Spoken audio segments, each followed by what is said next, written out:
What does freedom mean to you? Does it mean the freedom to choose? The freedom to have a family and raise your kids according to your own values? What about living a wild, adventurous life, experimenting with music, relationships, or art? What does freedom really mean? What if freedom meant something that only a few Americans still understood? What if it meant that your choices and your values were set by you, rather than by some politician in a far-off capital? Some people think we're only free to choose to live exactly how they live, by their moral code, or their narrow worldviews. But if liberty means anything, it means that you, and you alone, have the power to exercise your rights to which the laws of nature and nature's God granted you. It's time to put these principles back into action. It's time to restore the American dream, activate in our communities, and take our country back. It's time to wake up, America.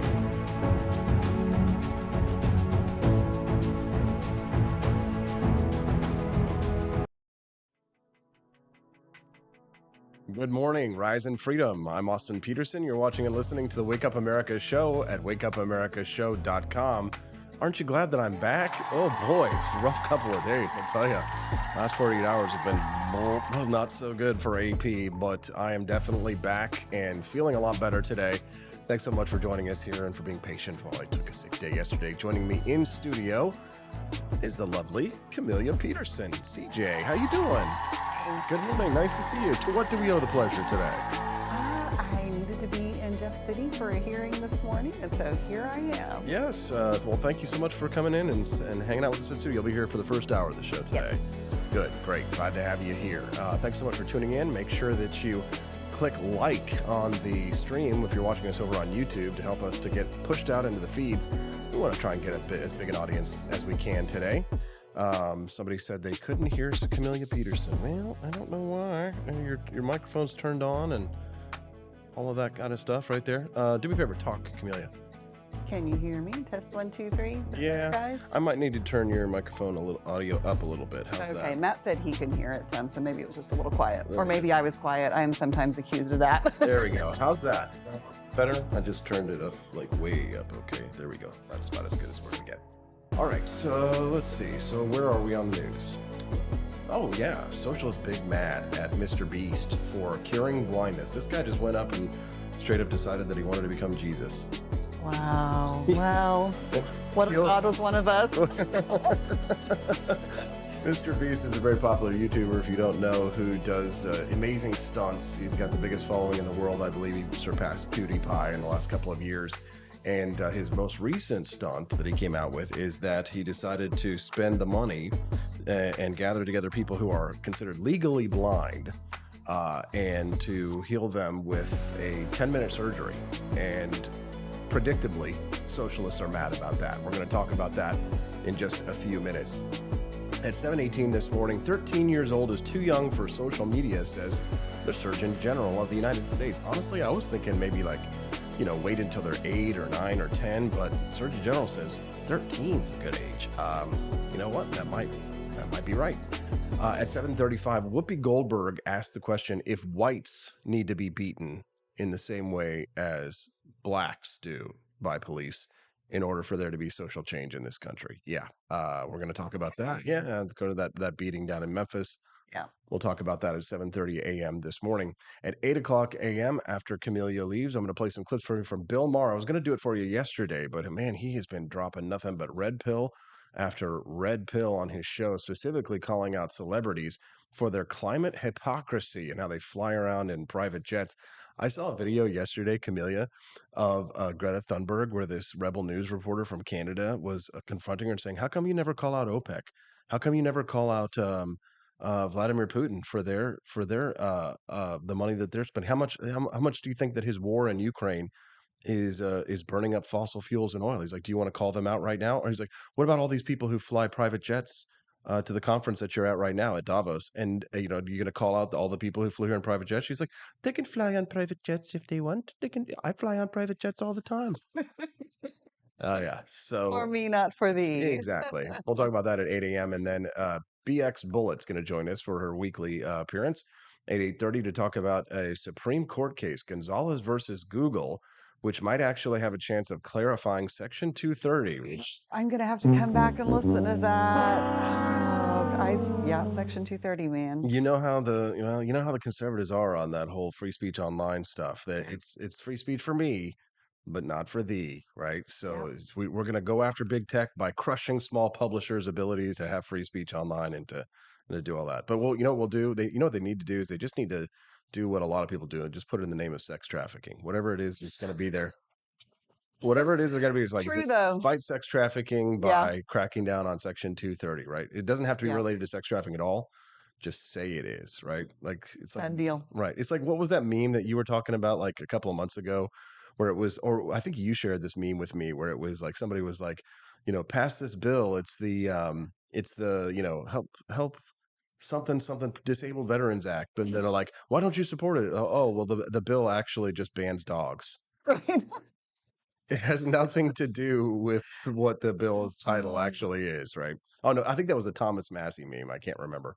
All right, MrBeast cures 1,000 people's blindness, and you know what? The socialists are still not happy. Let's take a look at this. Head over to our Twitter weirdness scene, and take a look at what MrBeast has got here. What he's done, which I think is just absolutely miraculous. Take a listen. We're curing 1,000 people's blindness. It's gonna be crazy. Most of us see the world like this.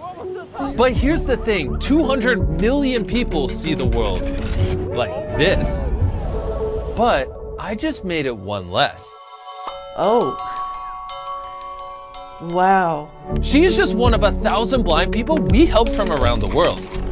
They can't see, but we have all the technology to fix it. Yep, half of all the blindness in the world is people who need a 10-minute surgery. Crazy. Yeah. We're curing 1,000. There it is. Okay, now here's the response, predictable response from socialist YouTuber Hassan Piker that's trending right now on Twitter. Take a listen.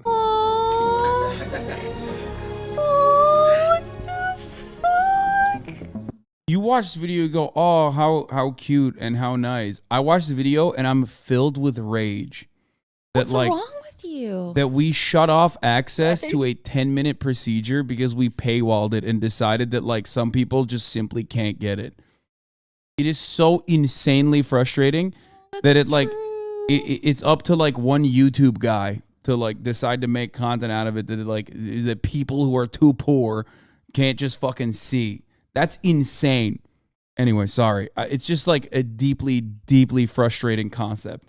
Girl in that video, she's such a simp. She's just like she loves it. And then Hassan's like, this fills me with rage. She's like, oh yeah, it fills me with rage too. She's like, First instinct was her best instinct. What's wrong with you? yeah, exactly. But I mean, they're not going to be happy. They're never going to be happy. I'm looking at other responses to this that I'm seeing online. Forbes wrote an article where they pulled this up because it's apparently it sparked an ethics debate. People were some people were like, imagine being blind and the first thing you see after your life-changing surgery is MrBeast and his cameras in your face and all that stuff. I'd be like, thank you, sir. God bless us, everyone. Right? Yeah, but I mean, here's the thing: it's because they want it to be free for everybody. They think that, like you said earlier before the show, they just think that money grows on trees. These people will never be happy, even if we had socialized medicine, Camellia. Even if it was like the Canadian healthcare system, they wouldn't be happy, right? They wouldn't be happy until food was free. They wouldn't be happy until underwear was free. They wouldn't be happy because they want tampons to be free. They want everything to be free. They have no effing concept of what it takes to bring a product to market. They have no clue. Right. Yeah, well, and right now we're seeing some of this where we've heard a lot of talk about how expensive insulin and insulin supplies are. And so there is this move to cap prices when that's really not the real solution to things. And I really think these people like that Hassan or whoever he is, the socialists, I think it's jealousy. Yeah, because MrBeast is so much bigger than he is, and here's the thing too: people are calling him out and saying, "How many surgeries have you paid for, Hassan?" Right? He's not paying for anybody's surgeries. He's not doing anything to try and help the blind, and it's true. Like, how often do you see socialists going out there and doing charity and stuff like that? Well, that's what the taxes are for. So, if we weren't being taxed, would you do charity? I don't think that they would, right? I just don't think, No. right? They're so generous with other people's money. I was going to say the people who complain the most about wanting more taxes and people not doing their fair share are the people who are least likely to be giving. There's this one tweet that's going viral about this. This guy named Lolo online. He says, there is something so demonic about this, and I can't even articulate what it is. Whenever I see, no offense, but whenever I see somebody say something's demonic on Twitter, I'm always like, can you just please be a little less retarded in public? You know, a little bit less retarded. Like, it's the ghosts inside. Well, and it's not like this is the first time that Mr. Beast has been known to, give away lots of money and do charitable things. And that's kind of what he's known for. Mm-hmm. Let's see. I'm looking at more tweets for this one that people are getting upset about. They say, "Oh yeah, well they're mad because the government isn't paying for it. That a private person is actually doing this." This tweet made me laugh. Mr. Beast wheeling a 65-quart ice chest full of organs into the hospital, making some dreams come true today. Special thanks. Special thanks to Yeti and the Guangzhou Triads for sponsoring this video. I love this one. I love this one. Lilith love it. She's got a dose of reality. She says Twitter, when a rich YouTuber actually uses his money for good and changes people's lives immeasurably, and she's linking to the "this is demonic" tweet. She says he shouldn't be making content off of it. He's getting views. She goes, I mean, so I'd still much rather get the surgery than no surgeries at all. I'm sure the people in the vid felt the same. Hey, Mr. Beast, please pay for my surgeries. I'd be happy to help make some content. People complain about the most with the internet. They complain about that there's too much negativity. Yeah. It leads. Yeah. It's like, there's like, "Oh, everything is negative, negative, negative." Like, so what do they do when somebody posts positive content that's, actually helping people? Yeah. They're like, negative. Yeah, I think you're right though about them it being a lot of jealousy. And Dubus Gubus online last night said, "Listen, I get the criticism of why does a rich guy need to do this instead of the state just providing for the unfortunate themselves? That's fine, but Christ, if I was one of the blind people, I wouldn't give a poop if it was for ad revenue. It's still a net positive." He says, like, people are treating Mr. Beast like he was the one who set up the system that made it so hard to cure blindness and then exploited it. Yeah, that would be evil, but he didn't. He's just responding to a system someone else set up. How's that his fault? That's a really good point. But the artist named Zach says, rich people love to perform public charity because it makes them look heroic, and they literally profit from it. Mr. Beast does this instead of advocating for better conditions, because if the conditions get better, then he has lost his content mill. You just can't win. You can't win if you're not a part of the struggle. What's amazing too is that if you do join the struggle, the cause, you can instantly be depersoned and considered not an ally if you don't meet a standard of expectations that are constantly changing all of the time that the left standards are. So even if, say, Mr. Beast decided to go ahead and come out and say, well, we need to bring down this system, I shouldn't have to do this for people and the government should be doing this for free, he could easily lose his ally card if he doesn't, toe the line. But like I say, the standards, it's not like the standards are going to stay the same. It's not as if, what you do today is going to be, you could be judged by that tomorrow. It's a constantly shifting set of standards that's set by the mob. It's not as if there's some place from on high. It's not like the university set out a standard. Okay, well, here's the things that you have to conform to today, right? You just have to guess. It's whatever the mob has today, because the mob is hungry and the mob always wants blood. Well, and there's no moral compass. They're doing all these things in the name of morality. It's not really morality. No, it's not no really. You know what it is? It's childishness. I mean, socialism. It's the child philosophy, right? It's like gimme, gimme, gimme. Everything comes for free, right? Mommy and daddy provide everything. This is how it should be forever. They never grew up. They didn't get a real job. People like Hassan Piker, right? Like their entire job is to be YouTubers. But it's kind of like that idea of, I saw an interesting article a while back about whether or not you should make your kids share. Oh, see, now that's a good conversation. What do you think about that? Yeah, I don't know. That's because like we all think, oh, well, you should learn to share. Mm-hmm. But the reality is that in the long term, the idea that you should be forced to share whatever you have, no matter what. And if some other kid, if you're playing with something and some other kid comes up and says, I want to play with that you should have to then give it up. I don't know. I mean, I feel like it's a good idea to like teach your kids to share, because Sure. like nobody likes somebody who doesn't like share and stuff like that. It's a good idea for socialization. But is this some kind of like new libertarian thing where we're going to try and teach our kids not to share or something like that? No, I think it's like everything else. It's with balance. I mean, there's a balance to it, because you also shouldn't be teaching children that anytime they just want something, they can go up and demand to take it from another kid. You know what I'm saying? Yeah, I guess. But I mean, like, if I don't know, that's a good one. I mean, as somebody who doesn't have kids, I gotta say, I guess I'll have to think about that one. What do you think? We'd love to hear your thoughts.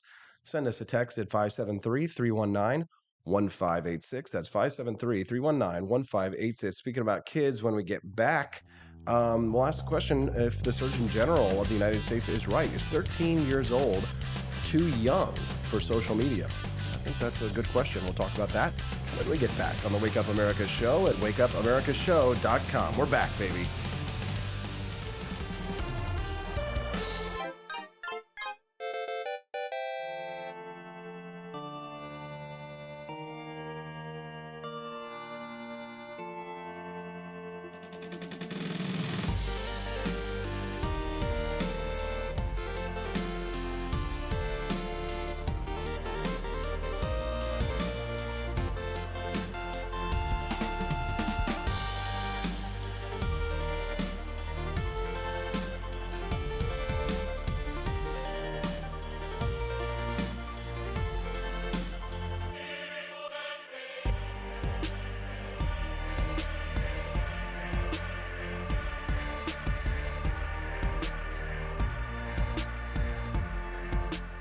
I like shooting things, but whenever I can't shoot something, I like to cut things. My life isn't all about shooting and stabbing and cutting, though. Sometimes I have to do actual work, but when I work, I still like to have fun.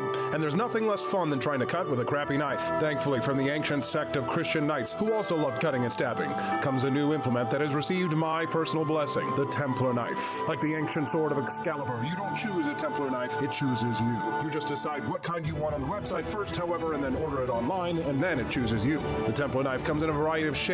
As a man of culture and taste, I have decided I will never use a terrible knife again. And thanks to the inspiration provided by this excellent product, I have decided to launch a new crusade against anyone using less than superior knives. Join me, brothers and sisters, by visiting uppercuttactical.com/pages/Templar-knives. That's a lot of slashes. For that, you'll need a Templar knife. For 10% off, use code AP for Liberty and join me in a quest for glory, for liberty, for Christendom, for the Templar knife. Get yours today. Fire.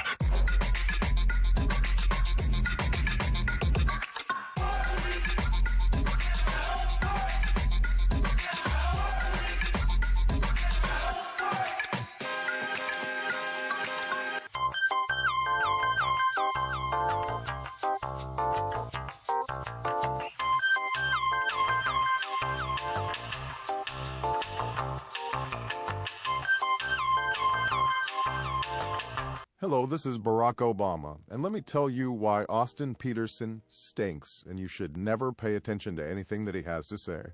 First of all, he's a libertarian, and we all know libertarians are idiots. They don't realize how important government is to everything that we do. I recently became aware that Austin has opened up a libertarian shop at apeforlibertyshop.com. Now, I'm asking you as a personal favor to me that you never ever visit apeforlibertyshop.com. With all of the great Liberty merchandise there, the last thing that we need to do is to get people spreading this message around the country, because then they might start thinking that they don't need government. And that's the last thing that good Democrats like us want. So if you love democracy, like me, and hate freedom, then don't visit AP for Liberty Shop. Like I said, whatever you do, do not visit aporlibertyshop.com. I'm Barack Obama, and I approve this message.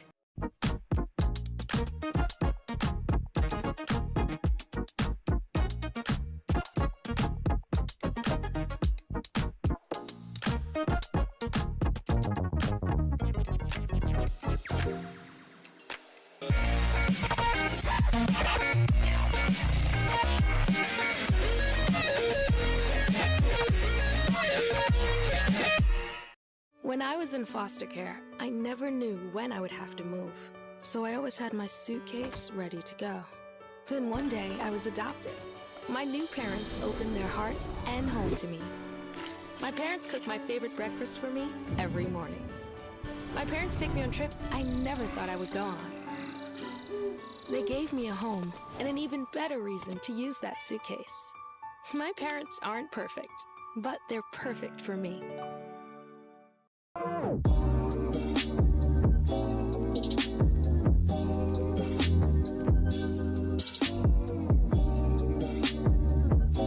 would remind you that extremism in the defense of liberty is no vice. It is better to settle these matters in the courts than on the streets, and new laws are needed at every level. But law alone cannot make men see right.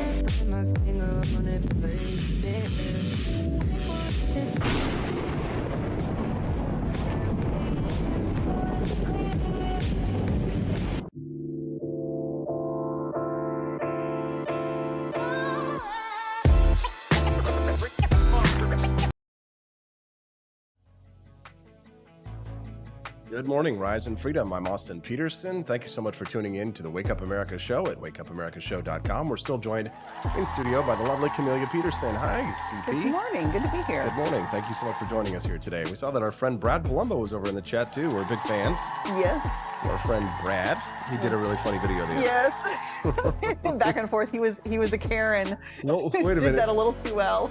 So wait a minute. Yeah, I saw he had like the little hair on top of him and stuff like that.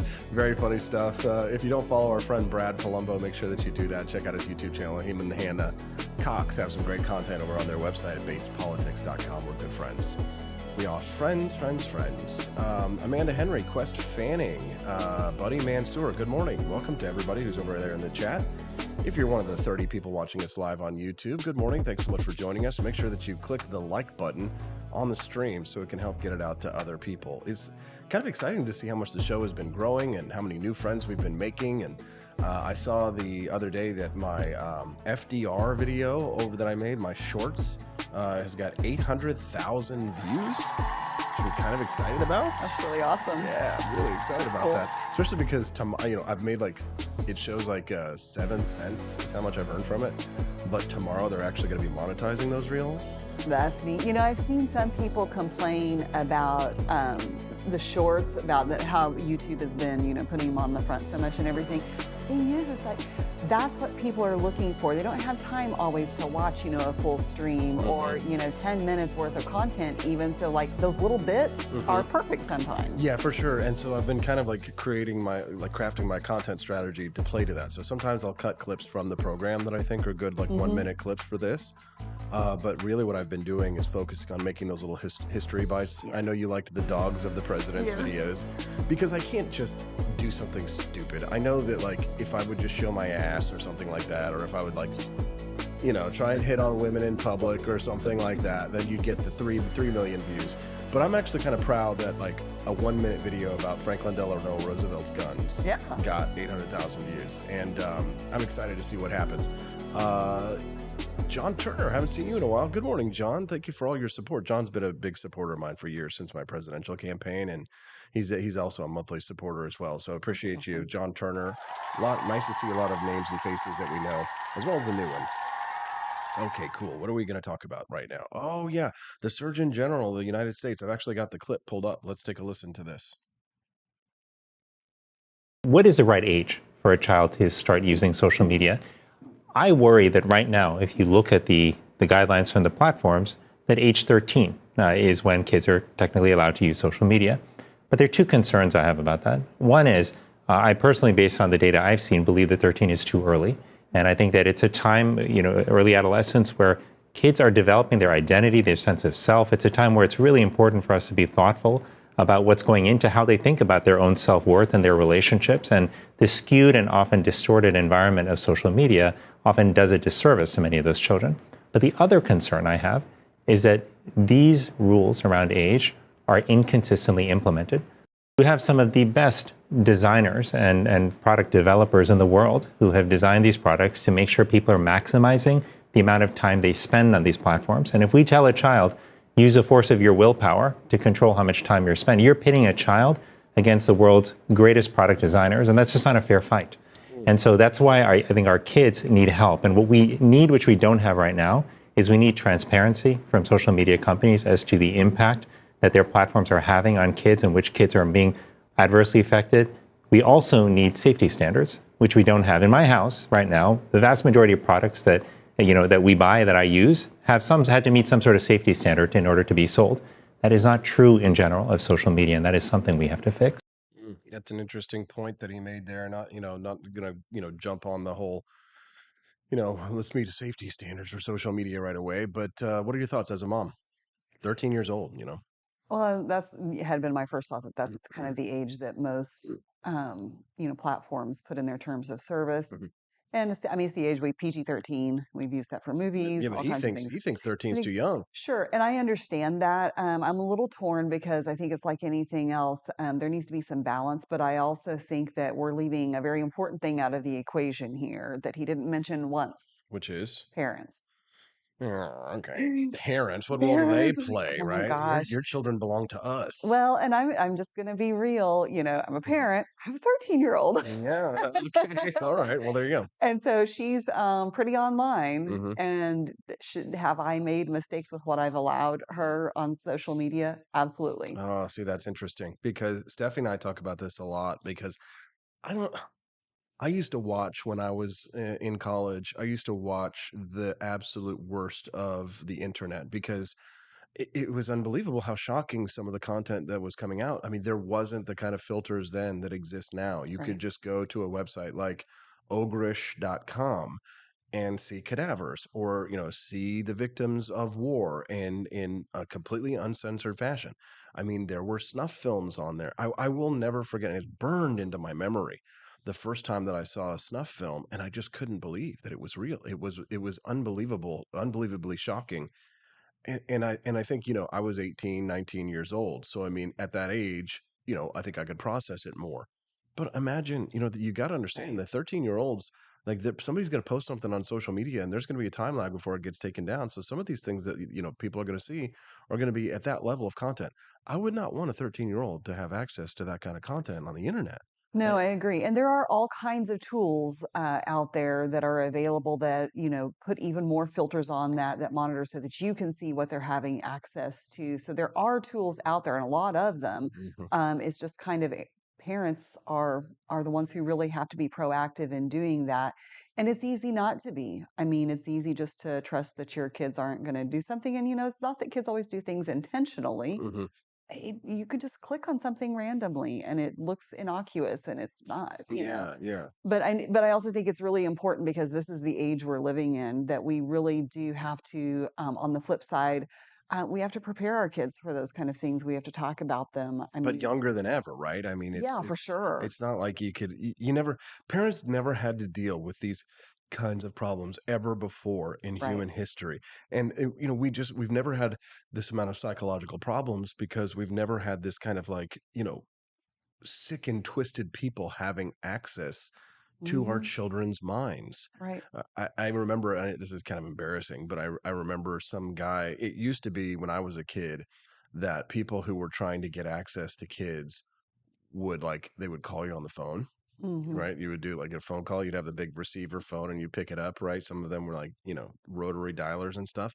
And like some guy called me, like, I guess he knew me and my brother were kids where we lived and, managed to get our phone number. And he like pretended to be a radio show host to win a prize and like was asking us questions. And the questions got progressively dirtier as they were going on. And until we kind of like realized, okay, something's going on here. This isn't like normal, the questions that this guy is asking us. But that was a lot harder to do back in the day. It Right. was a lot harder to gain access to kids to try and be a dirty old man than it is now, where it's so much easier to hide your intentions. It's so much easier to manipulate children and to put them in a dangerous or precarious situation. But the question is at what age?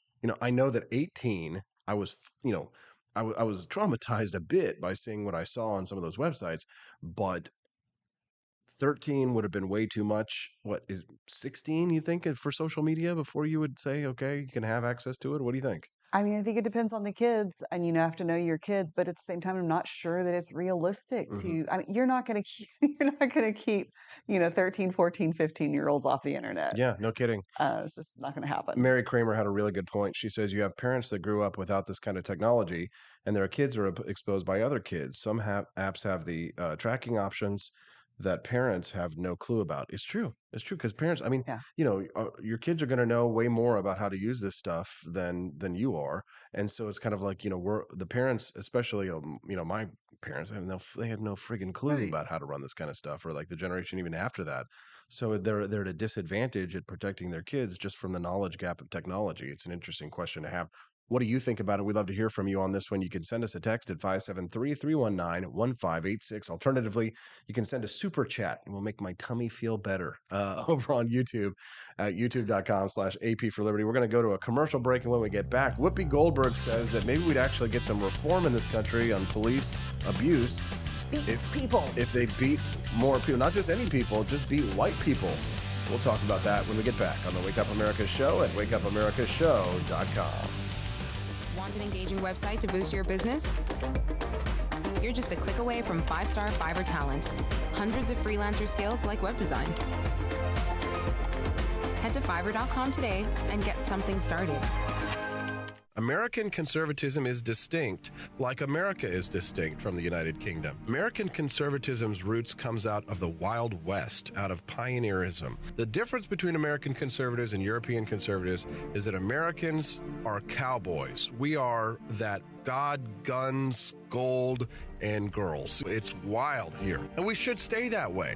We shouldn't allow a European version of conservatism to come and infect us here. We like it wide open spaces here, you know, deep in the heart of Texas and all that.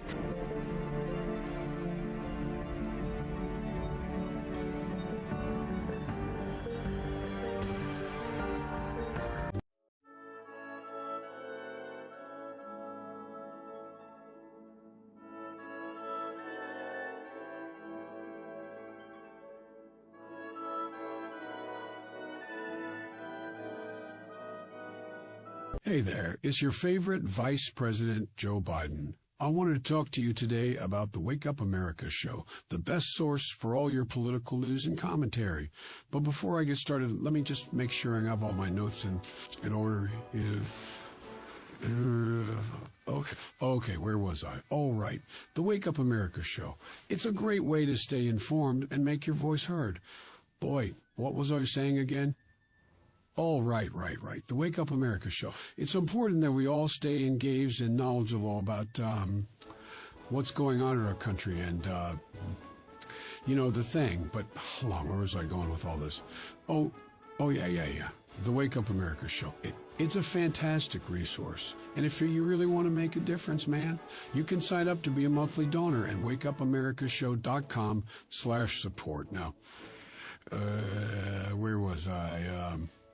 Oh, that's right, the Wake Up America show. So if you want to stay woke and support a great cause, head on over to wakeupamericashow.com/support and sign up to be a monthly donor today. And if you're feeling generous, you can even give a donation in my name. Thanks for listening, and keep on keeping on, America. Come on, man.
Thank you for watching the Wake Up America show with my dad. Today, I'd like to share with you 3 reasons why you should visit Dad's online store at apforlibertyshop.com. Number 1, you can get exclusive freedom-loving merch designed by AP himself, or me mum, Steffi. Liberty Laura has made some designs as well, and blimey, they are great! Number 2, most of these products are so wicked that they aren't even allowed to be advertised on Facebook or Instagram. Modern machine guns and a proper keychain. Plus, our Our Grover Cleveland t-shirt is so spicy apparently that leftists on Facebook specifically banned it from appearing on the website. Number 3, you're supporting liberty lovers just like you. Spend your money where you earn it and you help me pups build a community that supports what you believe. Bloody hell, this commercial is running too long. Gotta run. Bye now. Don't forget to visit apforlibertyshop.com. That's apforlibertyshop.com.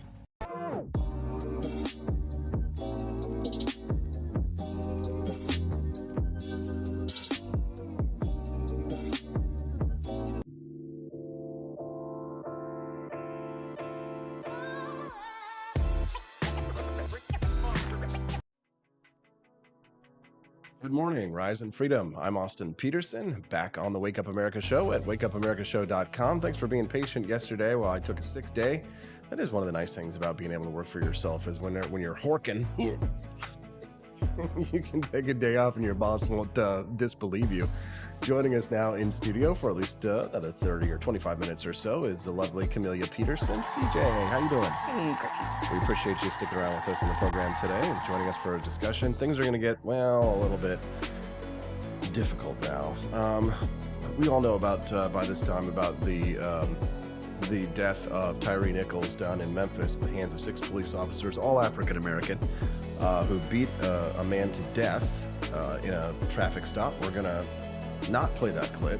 I haven't watched that clip at all because, you know, I have a good idea of what it is, and I guess maybe I'm a little bit more sensitive than I used to be. But I am going to play a clip from Whoopi Goldberg, who was talking about the incident and who had this to say. Take a listen.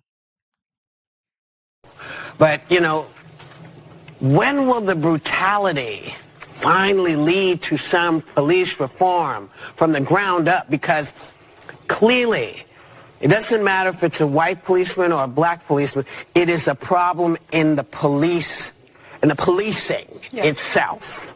You know, things don't seem to make sense to people unless it's somebody they can feel or they can recognize. But how many times do we need to see white people also get beaten before anybody will do anything? I'm not suggesting that. So don't write us and tell me what a racist I am. But okay, you're a racist. Well, I'm not going to write in and say it, but I am going to say it right there. Because obviously, police are beating the hell out of white people all the time. They're pulling them out of cars, they're beating them, they're shooting them at a much higher rate than blacks. But the reason for that, of course, is that there are more white people in this country than there are black people. So, I mean, on a per capita level, you might have an argument. But if you're looking at it in just total raw numbers, more white people are being shot and killed by the police than black people. And it's happening for routine traffic stops, right? Where the person doesn't have a gun, right? They're getting pulled over for like suspicion of DUI. I'm reading this article now in the New York Times. Open the door now or you're going to get shot. An officer screaming at this guy after a car chase. Hands out the window, you're going to shoot you. I'm going to shoot you. What part of that don't you understand, right? They'd issued these warnings. Motorists, a common offense, swerving across the double lines, speeding recklessly, carrying open beer bottles. None of them were armed. Yet within moments of being pulled over, officers fatally shot all 3. Officers do this with impunity. Only 5 have been convicted of crimes in these kinds of killings. Local governments paid at least $125 million to resolve about 40 wrongful death lawsuits and other claims. We get into what they would call anticipatory killings. Right. Because they're like, we think that it's possible that they might have a gun or that it's possible that they might be a danger to us. Sedalia, Missouri, Hannah Pfizer, she was shot. This happened, I think it was a year or 2 ago. I think we covered that when I was on the radio.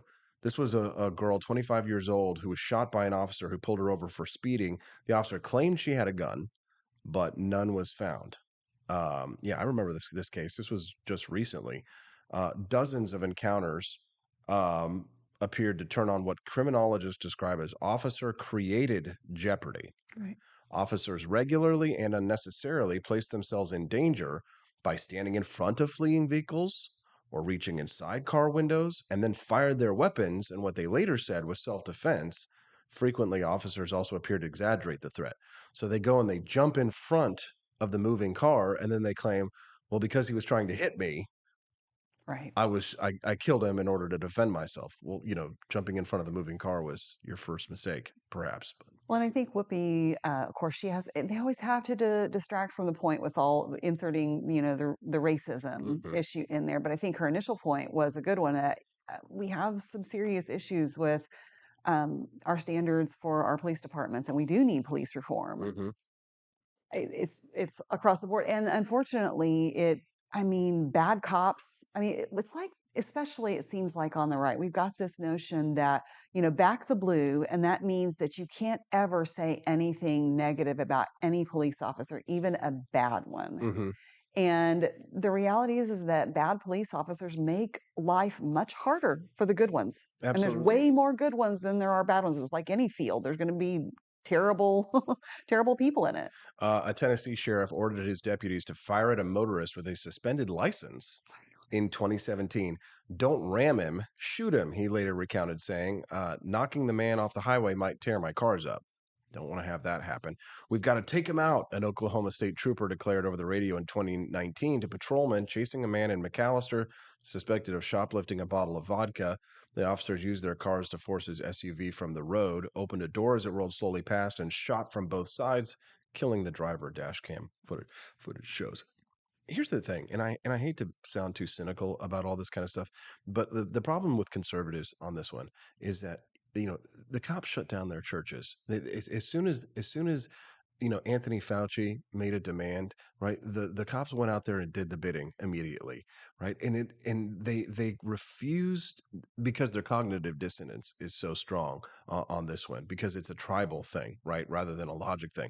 They refuse to accept the fact that we have heavily militarized our police in this country, and when you've militarized your police, you have to ask yourself, well, then you look at all citizens essentially as insurgents, right? You're looking at us the same way that soldiers in Iraq look at, a civilian walking down the street as everybody's a potential target, everybody's a potential mark. And I want to go back to my Frederick Bastiat here, when he said, his famous quote, the law perverted and the police powers of the state perverted along with it. Right, because cops are human beings. Sure, right? They're going to respond to the incentives that are being put in their way.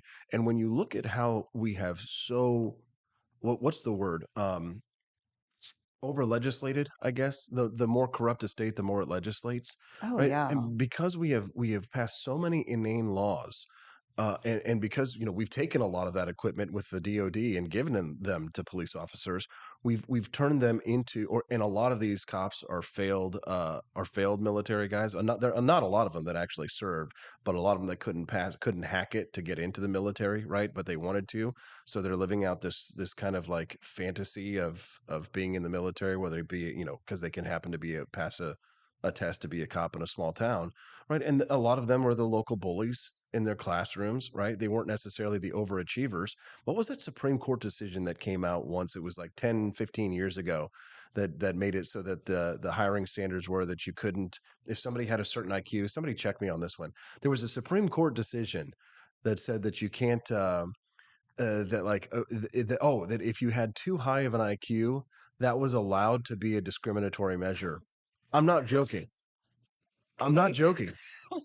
Somebody check this out. Yeah, there was a Supreme Court decision that was made that came out that said that you are allowed to discriminate against hiring someone. You are overqualified. Yeah, if your IQ is too high to be a police officer. And then you wonder, why are we doing this? And you know what else I learned too? Is that apparently these officers, at least according to, this one I'm not sure of, were diversity hires. Marina Medvin sent that to me, that this was a case of diversity hires, right? That we're not hiring police officers based on merit, right? And a lot of times they're desperate, like they just can't fill it because there's so many laws to enforce on the books that they can't get enough officers to fill these positions. And then of course they pay them shit. So what do you expect in terms of the quality of person that you're going to get when you pay them shit, you discriminate against them based on their IQ level. And then of course what's going to happen is you're going to get your social justice warrior vibes. You're going to get your critical race theory, critical theory applied to hiring. And so what are you going to get? You're going to get the lowest and the dumbest, not necessarily because you're hiring people of a different race, but because you're required to fill a quota, right? The same as anything else. Well, we don't pay them well enough, and then we expect them to do work, and then there's this, and then we don't hold the ones who do their jobs badly. We don't hold them accountable. There's no accountability in there because, well, qualified immunity. So and the thing is about the Memphis situation, was just reading, telling you that they had just formed not too long ago an anti-violence squad called the Scorpion Squad or something like that. All of these officers were from that. And I think that there is that propensity when that's your approach to things, like they become their own little mini gang, their own little mini mob, there to rule the streets. That's a good one. Yeah. Okay, here it is. So this is from the year, wow, 2000. God, 22 years. That's how good my memory is. A man whose bid to become a police officer was rejected after he scored too high on an intelligence test has lost an appeal in his federal lawsuit against the city. Second U.S. Circuit Court of Appeals in New York upheld a lower court's decision that the city did not discriminate against Robert Jordan because the same standards were applied to everyone who took the test. Guy took the exam in 1996, scored 33 points, the equivalent of an IQ of 125, but New London police only interviewed candidates who scored 20 to 27. Isn't that wild? His IQ was too high. Most cops just above normal. The average score nationally for police officers is 21 to 22, the equivalent to an IQ of 104, or just a little bit above average. But if you are above average, then you can be discriminated against. Isn't that wild? That's crazy. Isn't that wild? And then Marina Medvin, I'll go see if I can grab that that tweet where she sent me that they were diversity hires. That wouldn't surprise me one bit. It wouldn't surprise me at all. All right, we've got one more segment to go. What else are we going to talk about? What do we got next? It's a little hard to switch between this. Oh yeah, Microsoft investing $10 billion into ChatGPT, more artificial intelligence. We got to have a discussion about this kind of stuff because I'm telling you, the future is now. It's now. It's coming. It's changing everything. If you're not getting on board with this trend, this year you're going to be left behind. I'm telling you, if you want to make yourself valuable to your workplace, or maybe you're like me and you work for yourself, I'm telling you, I'm saving hours and hours a day doing stuff that I wouldn't be doing. Honestly, I wouldn't probably be able to make a lot of these shorts that I'm making on every single day, or at least not as many, if I didn't have these tools. I'm going to teach you how to use it. We'll talk about that with Camelia and why the future is now when we get back on the Wake Up America Show at wakeupAmericaShow.com. Good morning to the Cantina crew. This is Elon Musk, the CEO of Twitter. And I just want to say thank you for watching the Wake Up America Show. I've decided that Austin Peterson will be the new CEO of Twitter.com, effective immediately. First thing to do, though, is I've got to go and blast off into space.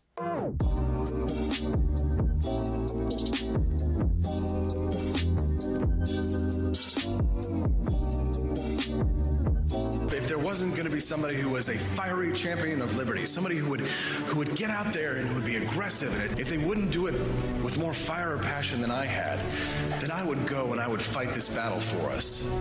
I've fought for the principles that we all share. Parties tend to be secondary to me. We're here because we believe in the principles of liberty. I am not a perfect messenger, but I think I'm a damn good one. This is a replica of our first president's flintlock pistol. You have my full support, my respect, and my gun.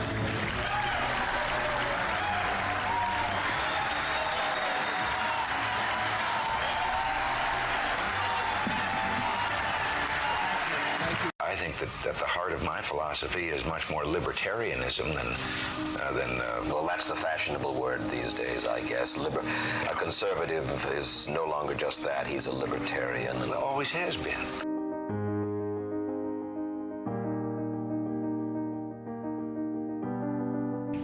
Yet any time you and I question the schemes of the do-gooders, we're denounced as being against their humanitarian goals. They say we're always against things, we're never for anything.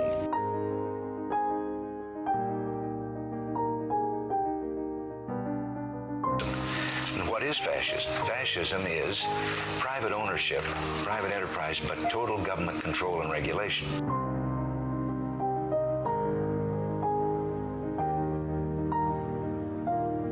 Well, the trouble with our liberal friends is not that they're ignorant. It's just that they know so much that isn't so.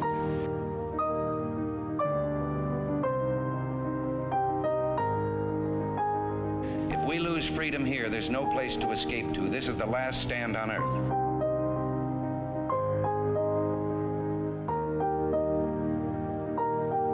This is the issue of this election. Whether we believe in our capacity for self-government or whether we abandon the American Revolution and confess that a little intellectual elite in a far distant capital can plan our lives for us better than we can plan them ourselves.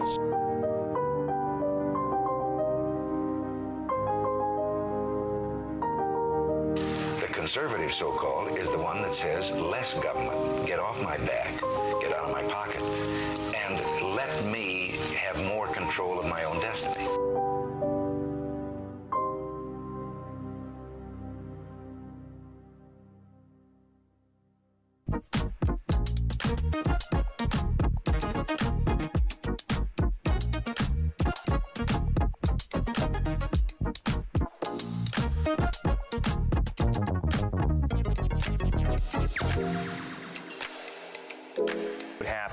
If I had to pick up the phone, call 911 for one of my family members or one of my neighbors, what would I do if no one was on the other end to respond?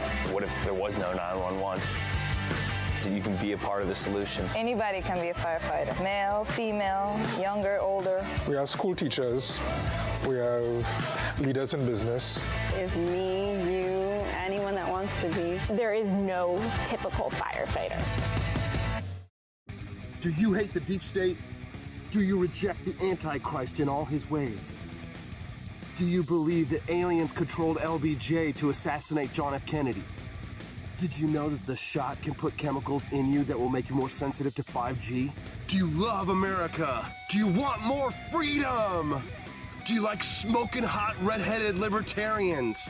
Then the AP for Liberty shop is for you! Check out all the awesome new merch and have a happy new year!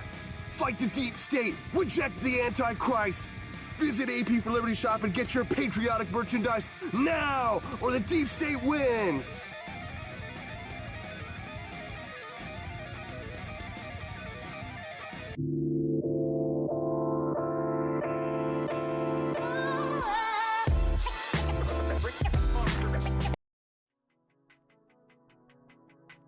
Good morning, Rise and Freedom. I'm Austin Peterson. You're watching and listening to the Wake Up America Show at wakeupAmericaShow.com. We're still joined in studio by the lovely Camellia Peterson. Nice to see you, CJ. How are you today? Tuesday. Doing great. Happy Tuesday.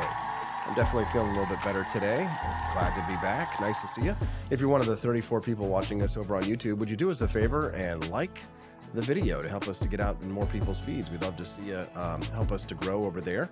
CJ, we're talking about artificial intelligence. I know it feels like I'm kind of like beating people over the head with it and stuff, but it's like, if you're one of the people who hangs out with me or, you know, is a friend of mine and stuff like that, I'm trying to help you get a leg up. And I'm telling you, this thing is revolutionary in terms of what it can do to help the workflow of people like yourself and myself.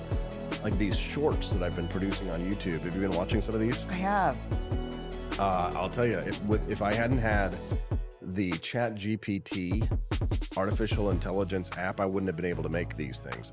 It helped me make the FDR video that went viral and all of these other scripts for these videos it'll write. You know, it'll do research for you. It'll answer questions.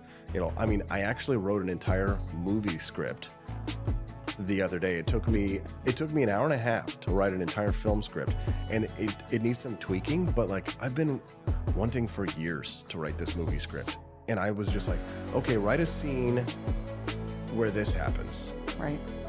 Write a scene where this happens, and because I know what I want to have happen, right? But I have writer's block where I get terrified, where it's like if everything I don't write isn't absolute genius and brilliance the first time, then I'm like, oh, just might as well not write it at all. Oh boy. And that's just how it is. You know what I mean? It's that weird perfectionist thing. And so that's how I talk myself out of writing. But now I don't have an excuse because I use this tool. Now I'm going to go over to our Twitter scene. This isn't going to be perfect, unfortunately, because of the way this thing is shown in there. But I'm going to show you this video that I made last night. And this was from the Battle of Shiloh. This is a story from the Battle of Shiloh. A lot of people didn't believe that this story was true when I actually when I showed it. yesterday. Let's see if I can get it formatted in the screen there for you so you can actually see the whole thing. It's going to be a little bit odd looking, but you'll still be able to see it. And this is just a 1 minute long video that I was able to make with the Chat GPT tool and with the Mid-Journey artificial intelligence. There's only one picture in this entire video that was not generated from artificial intelligence. See if you can tell which one it was, which the picture was. Well, we're going to take a guess. You tell me which picture it was in this video that was the real picture from a painting. Take a listen and a look. The Battle of Shiloh, a turning point in the American Civil War, where Union and Confederate forces clashed in a brutal fight for control. Amidst the chaos, a mysterious phenomenon caught the attention of those on the battlefield. In the midst of the death and destruction, something incredible happened. At night, the soldiers who were wounded noticed that their wounds were glowing, radiating out onto the battlefield. The men whose wounds glowed were found later to have had a better survival rate, leading the phenomenon to become known as the Angel's Glow. Almost 140 years later, a 17-year-old boy who heard about the event did an experiment and was able to prove that luminescent bacteria helped heal their wounds. He found that the weather and soil conditions during the battle were just right for the bacteria and the worms to thrive, leading to the Angel's Glow phenomenon. That study earned him first place at the 2001 Intel International Science and Engineering Fair. Thanks for watching. Please subscribe for more historic updates just like this. Boom. Now, here's my secret about this one, which I think is really interesting. So I was reading this story last night, and it was a 3-page long story. And I said to myself, God, this would make a really good video, and I could make really cool pictures of the soldiers' glowing green wounds and stuff like that. I think it'd get people really intrigued. And so instead of sitting down, reading the article, picking out the keywords of it and stuff like that, and then writing the script and figuring out how I was going to do the dialogue, I just copied the article, pasted it into ChatGPT, and said, rewrite this using dramatic language into a 1 minute long YouTube video script. Now, admittedly, the first time that it didn't do that great of a job. I did have to go in there and do some tweaks, and you do have to be careful and fact check everything to make sure that what it's giving you is correct, because it does make mistakes. Joni says the second one, nope, that was wrong guess. It was actually the very first one that was there. The first painting that came in there was the only one that was an actual painting of the event. The rest were all. And you can see over there, that was an artificial intelligence generated picture that I did for that video. And it summarized the entire 3 pages of it into a nice little script that I could work with. I mean, something that would have taken me 4 to 6 hours ended up taking me like 2 hours, right? You were talking about, I might be able to use this for school choice. Give me the top 5 arguments in favor of school choice. Right. Well, one of the things that they're really worried about right now, though, with it is kids using it to cheat in school. Correct. Yeah. Yeah, it's like anything else. You have to find ways to adapt. Well, and I was asking you, it was like, this seems so open to everybody, and yet, what was it, Microsoft that's pouring all of this money into it now? Yeah. And there's obviously the potential to make a lot of money on something like this, but it's, with it available to everybody right now, like, are there copyright issues? I was thinking about this, like with the AI art you've been using. So I asked you about that the other day, because it kind of looks like it, but it's so realistic. Because, even with the Libertarian Republic, anytime we would go out to, unless you're subscribed to all of the image hosting services, Right. You have to go find something that's not copyrighted Right. as a cover photo. But you could just generate that now with AI and not have to worry about the copyright issue. Not only can you generate the picture that you need for the article, you can generate the article itself. Right. So my new employee started on Monday, started yesterday, and I'm teaching him how to use these AI tools and stuff like that. And it's kind of like, so for us to create all of the content that needs to be done for my business to grow, we have to, make a post every hour with like a link to an item from the shop. So in order for us to create a post for the item for the shop, we have to come up with a clever quip for, we've got Stephanie yesterday made these not the don't tread on me snake, but what's the join or die snake. She put that on a lamp, right? Which so is really cool, but we need a really trendy sort of like tweet in order to sell it, right? And to post. But we need to do it, we need to have 5 tweets a week or 7 tweets a week for once a day, you're going to get a tweet, and each tweet needs to be unique, and it needs to be funny, and it needs to not sound too salesy or too crappy in order to sell the product. So what do? Well, I go to ChatGPT and I say, write me 20 funny, clever tweets with a libertarian theme advertising this product that is a lamp that has the join or die snake on it. And then what I tell it to do, because I'm even lazier than that, I say, include this URL at the end of every tweet. And then I put the URL there, and it literally writes 20 funny tweets and includes the URL at the end of it. And then I just go copy, paste, and I create this huge spreadsheet. Well, now I don't have to create it anymore. Thank God. Nathan has to create it now. Yeah, Nathan, good. Yeah, good luck with all that. But because we have ChatGPT now, he'll be able to just do all that kind of stuff, pick out the best of the best. Some of it's crap, some of it's good. Right. Well, this is what you were telling me the other day, is that you kind of learn what kind of prompts you have to get, how specific, what works and what doesn't. And I think people are really worried that, AI is going to take over, humans, and we're still going to have to fact check it. You said it's not always accurate. You still have to know your stuff. Yeah, it's true. You guys, you got to be able to fact check what it says there. Because I remember I did an interest. I asked it a question. I was like, what is Austin Peterson up to now? So I asked it. I was like, what is Austin Peterson up to now? And it was bloody accurate, except for one glaring error where it said, he had done like radio and like all this other stuff. And then it said he also hosted the Tucker Carlson show. And I was just like, really? Cool. Yeah, that would be cool. I don't think they'd have me, but I'm pretty sure that that didn't happen, although that would be fun. Camellia, we got to let you go because it's 8:00. It's been way too much fun, and you guys have been, you've been really fun. But I guess, Brad at Palumbo is asking the question, is Austin even real? Maybe this whole show was artificial intelligence. Who knows? Yeah, they would be upset for work. Camellia, thanks so much for coming on the show today. Is there anything else you want to share with our listeners before we let you go? No, I'm going to a hearing, just like this is a hearing for freedom, it's legislation for freedom. Free the raw milk. And like, you guys, get your minds out of the gutter. Yeah, free the raw milk. Nothing. Hey, listen, I think you ought to drink enjoy the raw milk if you want. It should be free to drink the raw milk, but after having 2 days of drinking, I think that you guys can have your poison milk all you want. All right, it should be free to drink if you want, but I think I'll pass on the raw milk. All right, I'll see you soon. Hey, I guess we'll see you on Thursday. Yes. Not in studio, but no. Okay. All right. Thanks so much for talking to Camellia on Thursday. We'll be back at 8:00 with Bill Maher dropping red pills. Oh, I guess it's 8:07 with Bill Maher dropping red pill after red pill on his weekend show. We'll be back with more. The Wake Up America Show at wakeupAmericaShow.com. Jump, and I approve this message.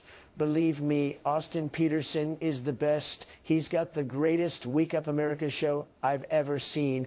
Whenever I tune in the mornings and watch the live stream, let me tell you, he has got the absolute best content. I love his guests. It's just a total blast to watch, and I highly endorse and recommend the Wake Up America show. It's terrific, believe me. Hello, my name is Kelvin. Welcome to Frenchy Bush. This is my Dee-Dee's website, and I've decided to speak to you with my real voice for the first time ever to tell you about how cool Frenchy Bush is. But I've decided that this is the perfect opportunity to share with you. Frenchy Bush is a good website. You should follow us on socials. If you like Frenchies or any kind of bulldogs, me and my new brother George are going to try to make your life more fun. Hello, I'm George. My neck isn't really thick yet, but it will be. We are so glad you're here. Please ignore my floating eyeball. It helps me spot predators who might be approaching from the sides. Dee-Dee made Frenchy Bullshit to review things that he uses on me and my brother to tell you if it's good or bullshit. Take this collar, for example. Dee-Dee really likes it. Dee-Dee said it's really handy because us Frenchies got thick necks. Need something really tough. People think Frenchies are little, but if you look at us from below, you can can see we are really pretty buff. Beefcake, yes. Look at my creamy thighs and chest. Yes, you like that? Big brother, please focus. Frenchie Bush. Please follow us for more great content and read the Frenchie Bush blog for more fun and cool stuff.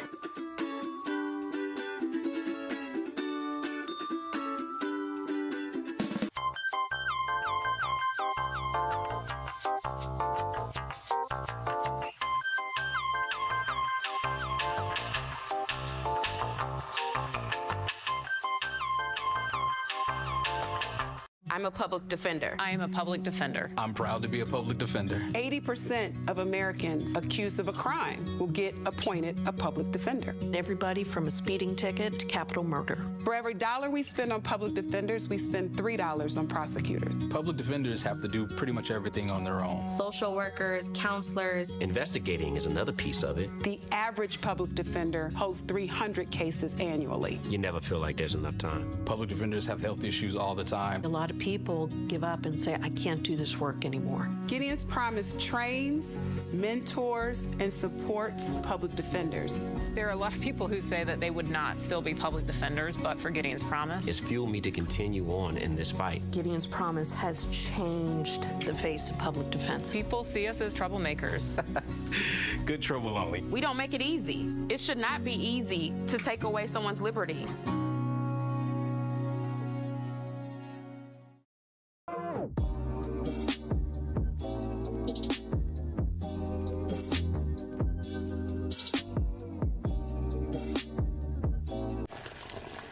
Ever hear the one about the frog? Put a frog in a pot of boiling water and it'll jump right out. Here's my resume again.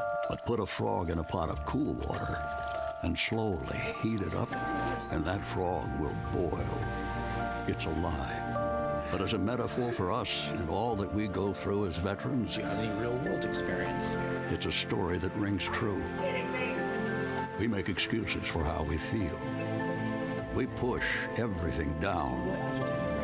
We tell ourselves the lie that it's easier to stay in that boiling water,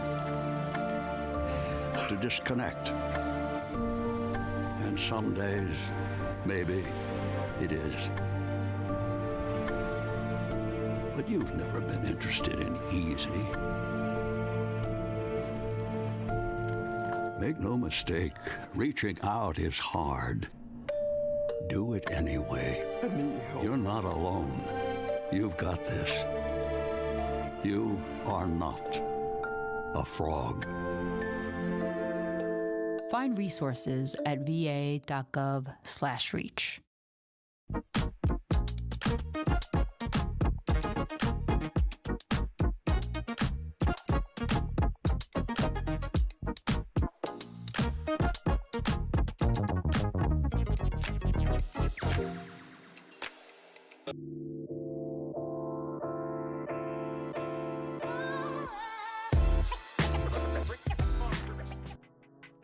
Good morning, Rise in Freedom. I'm Austin Peterson. You're watching and listening to the Wake Up America show at wakeupAmericaShow.com. Sadly, Camellia has left the building.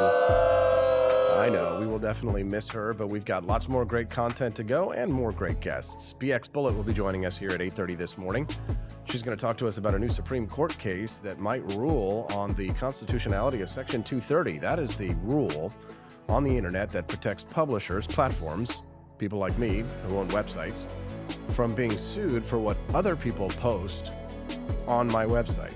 So say if you ran a social media network, for example, and called it Meta or Twitter, and somebody else posted something that was of dubious content, dubious quality, perhaps it was a threat, or perhaps it was an ad for prostitution or for alcohol or what have you, then perhaps you could be sued for somebody else making that posting on your page, even if you didn't generate, even if you never saw it, even if it's some random comment section somewhere, you would be held liable for it if Section 230 gets taken down. Not a big fan, but I know a lot of conservatives really think that we should be able to sue big tech and social media because they got their feelings hurt by big tech in Silicon Valley. And so when their feelings are hurt, well, feelings don't care about facts. We can talk about that at 8:30 with BX Bullet. Before we do, I've just got to share with you some of these clips from Bill Maher, some of them from his show last week, where he calls out leftist hypocrisy, and also on his little private podcast that he does, he sat down with Bryan Cranston from Breaking Bad fame. And I gotta say that these clips, I mean, are so damn good. This is why I never really gave up on Bill Maher, even though I think he went a little bit loony during the Trump years. He caught a little bit of Trump derangement syndrome. Perhaps he got it from Chris Morrill. I know, Chris. I shouldn't have to answer why I don't like Trump on a libertarian podcast. I know, we're just teasing you. Just relax. Just relax. Why are you gay? Bill Maher calling out leftists over their environmental hypocrisy. Let's take a listen to this. And we all must be aware by now that what buying everything from Amazon does to the environment. But do we stop? No. The verdict is in. Humans are not good people.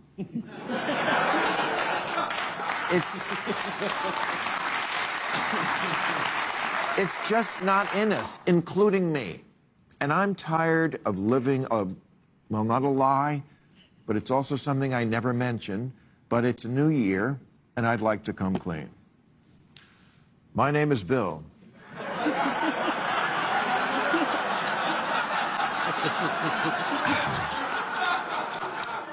And I fly private.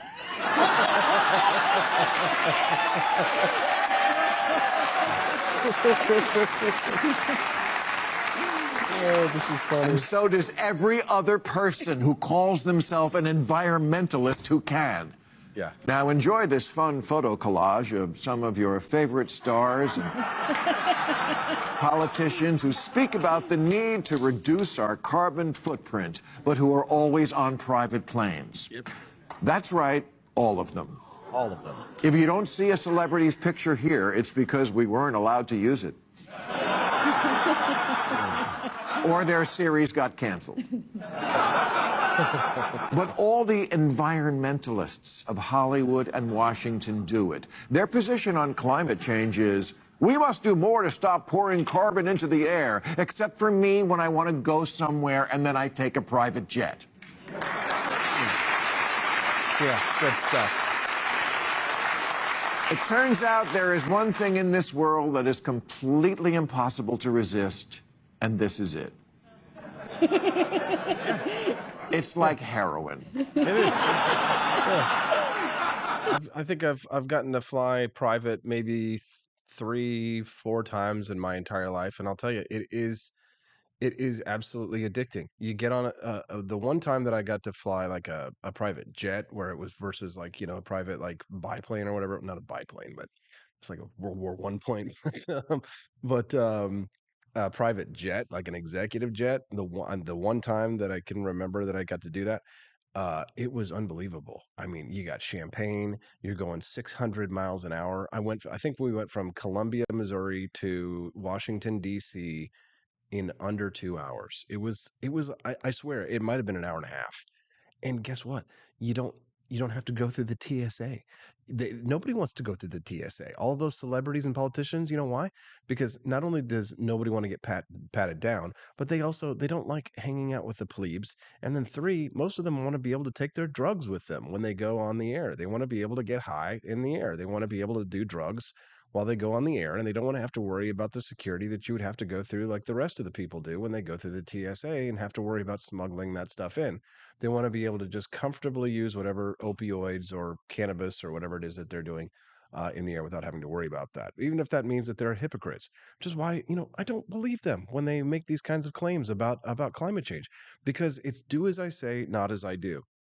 Now, I wish that I had grabbed that clip of Greta Thunberg, where she's getting asked by a private jet. Let's see if I can find that clip really quick. I'm doing this in real time live for you because it's so damn good.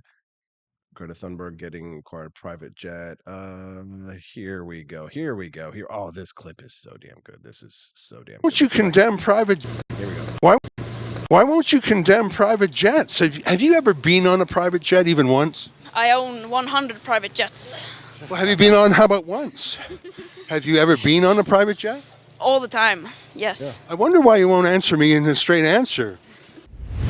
Yeah, no kidding. I wonder why she wouldn't. Yeah, I don't wonder why she won't answer you in a straight answer at all because, she's like everybody else. She's flying private and she flew a private jet to go be arrested. That's hilarious. There, look at this. That was all such a complete sham, right? They're all hypocrites, right? They're hypocrites and they're liars and they're frauds. And if they actually believed what they wanted the rest of us to go through, then they wouldn't. Yeah, they wouldn't be doing that, right? It's all fake. It's all fake and not heterosexual. Okay, well, there was like a full video where somebody was asking her about ambush by Real Reporter. I don't know if they'll play this clip. Let's see if I can actually. Greta, it's getting quite cold in Davos. When can I expect some global warming? How dare you? It's good stuff. People are suffering. Oh my god, please don't. Just play the clip, my friend. You ever been arrested? Did the police pose for the cameras? Okay, got it. Do they let these subjects it's Benny. look a lot like, yikes, cast members? Where's the clip? I want to see the clip where the full clip. Here Ezra Levant here for Rebel News. I'm standing outside the CNBC studio, the same one where the vice president threatened to clock our friend Avi Yamini. Of course, it's where all the VVIPs pop by to give their propaganda message, dutifully transcribed by the media party here. How dare you? It is the most important person in the world, according to the World Economic Forum. It is young Greta Thunberg. So we'll see if we can catch a minute of the young lady's time. Greta, how many times did you rehearse your arrest at the German coal mine? How many times did you rehearse it? Because it looked staged. Is it true?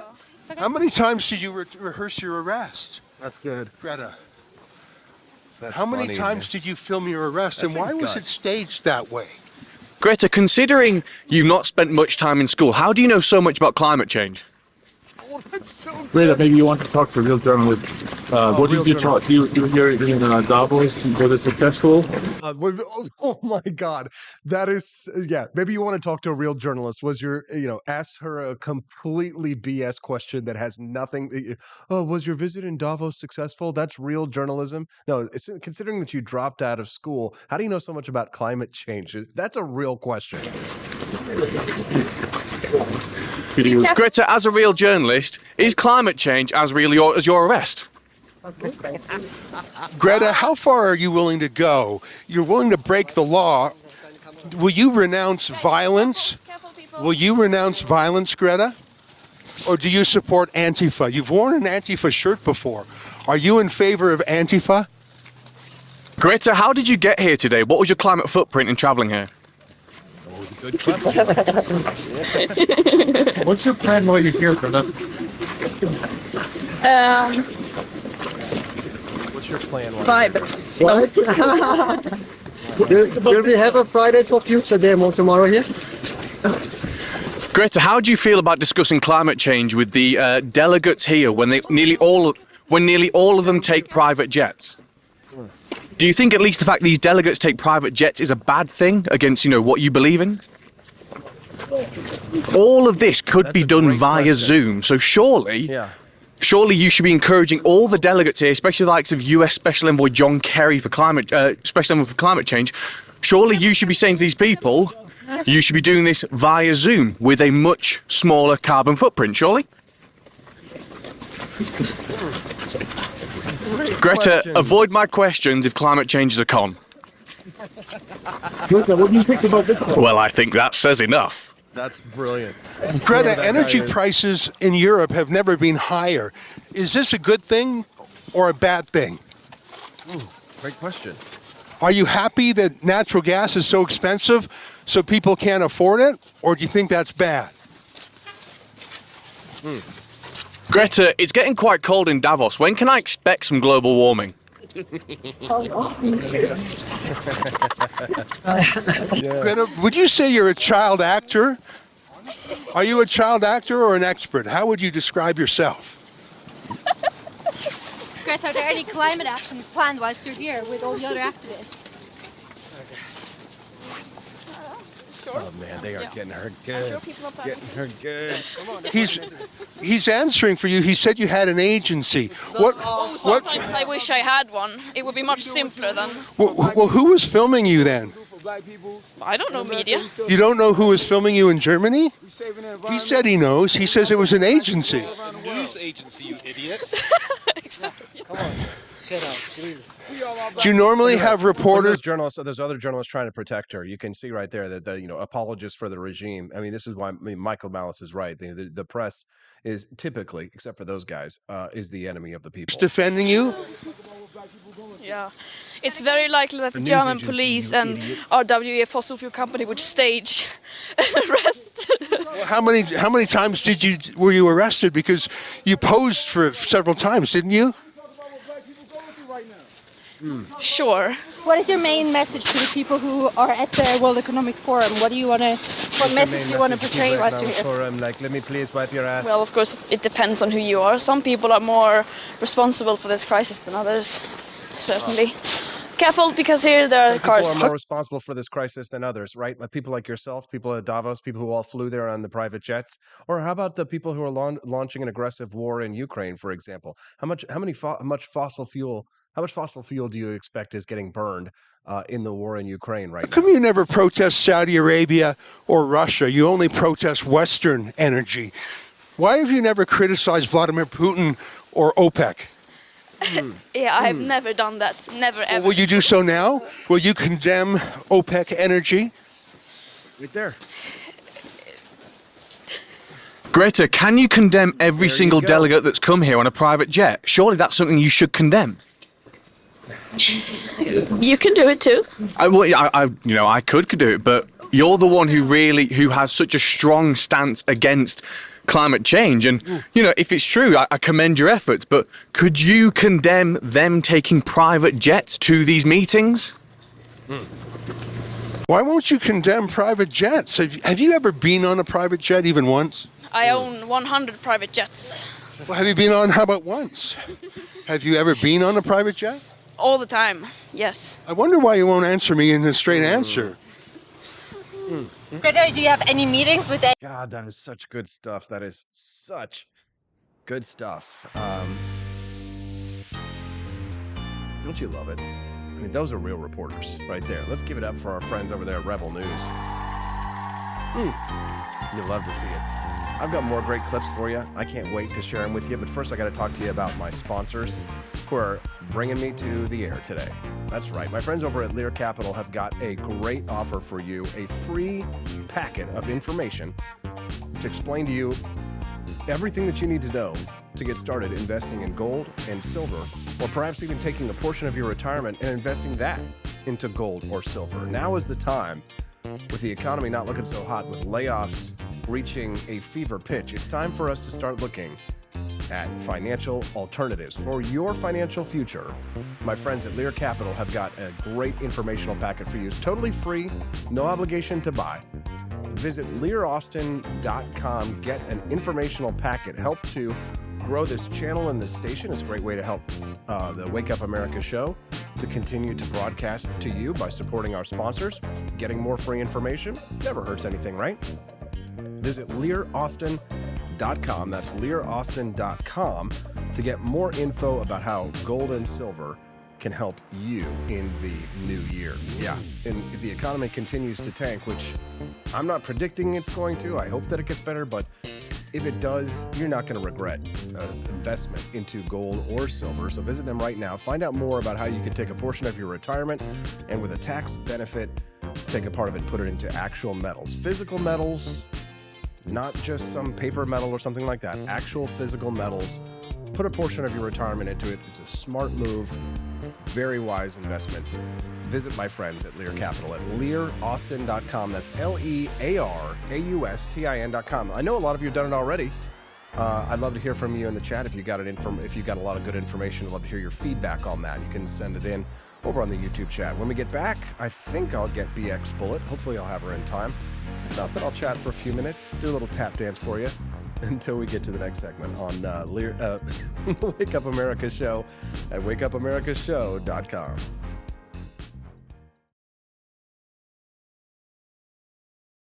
Good morning to the Cantina crew. This is Elon Musk, the CEO of Twitter. And I just want to say thank you for watching the Wake Up America show. I've decided that Austin Peterson will be the new CEO of Twitter.com, effective immediately. First thing to do, though, is I've got to go and blast off into space.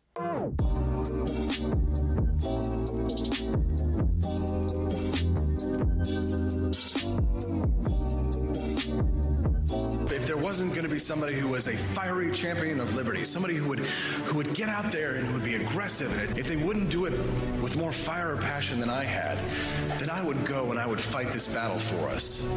I've fought for the principles that we all share. Parties tend to be secondary to me. We're here because we believe in the principles of liberty. I am not a perfect messenger, but I think I'm a damn good one. This is a replica of our first president's flintlock pistol. You have my full support, my respect, and my gun.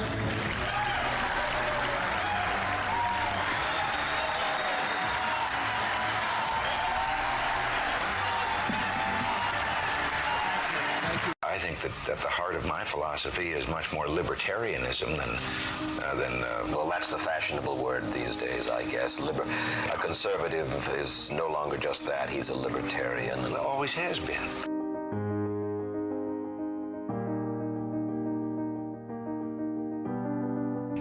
Yet any time you and I question the schemes of the do-gooders, we're denounced as being against their humanitarian goals. They say we're always against things, we're never for anything.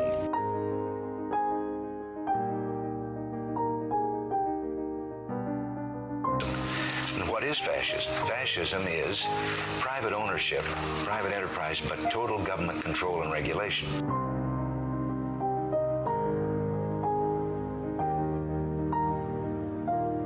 Well, the trouble with our liberal friends is not that they're ignorant. It's just that they know so much that isn't so.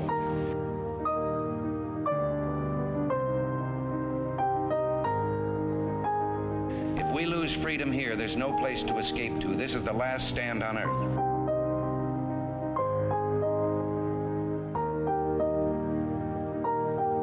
This is the issue of this election. Whether we believe in our capacity for self-government or whether we abandon the American Revolution and confess that a little intellectual elite in a far distant capital can plan our lives for us better than we can plan them ourselves.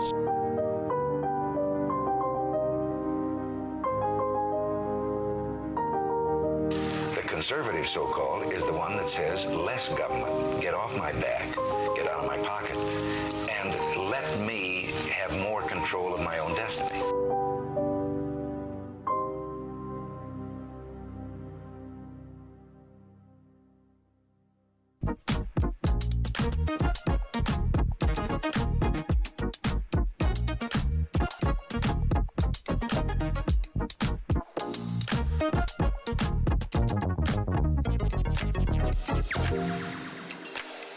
What would happen if I had to pick up the phone, call 911 for one of my family members or one of my neighbors? What would I do if no one was on the other end to respond? What if there was no 911? So you can be a part of the solution. Anybody can be a firefighter. Male, female, younger, older. We have school teachers. We have leaders in business.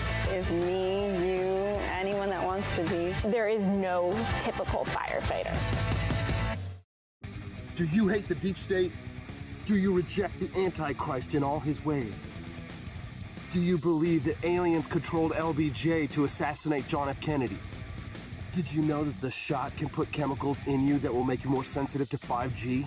Do you love America? Do you want more freedom? Do you like smoking hot red-headed libertarians? Then the AP for Liberty shop is for you! Check out all the awesome new merch and have a happy new year! Fight the deep state, reject the Antichrist!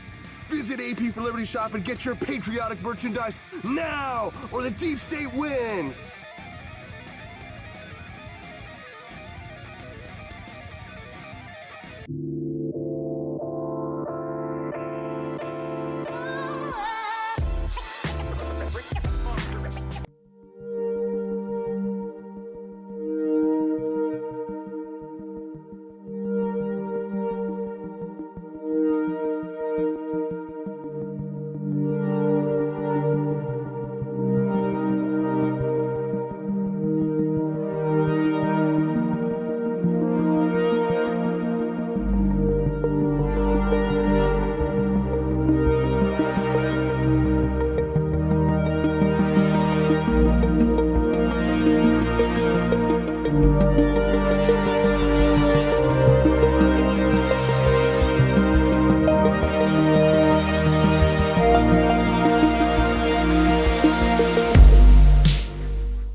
Good morning, Rise and Freedom. I'm Austin Peterson. You're watching and listening to the Wake Up America show at wakeupamericashow.com.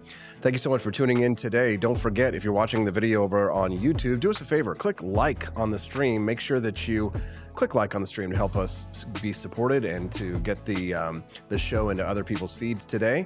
You can also send us a chat over at 573-319-1586. One of our friends, Mr. Anonymous, joined over on YouTube this morning, and he commented and said, I came for the BX Bullet interview. Well, you won't be disappointed, because she's joining us now live and on camera, frozen in. Apparently says that she's lucky to have power, so we're lucky to have her here.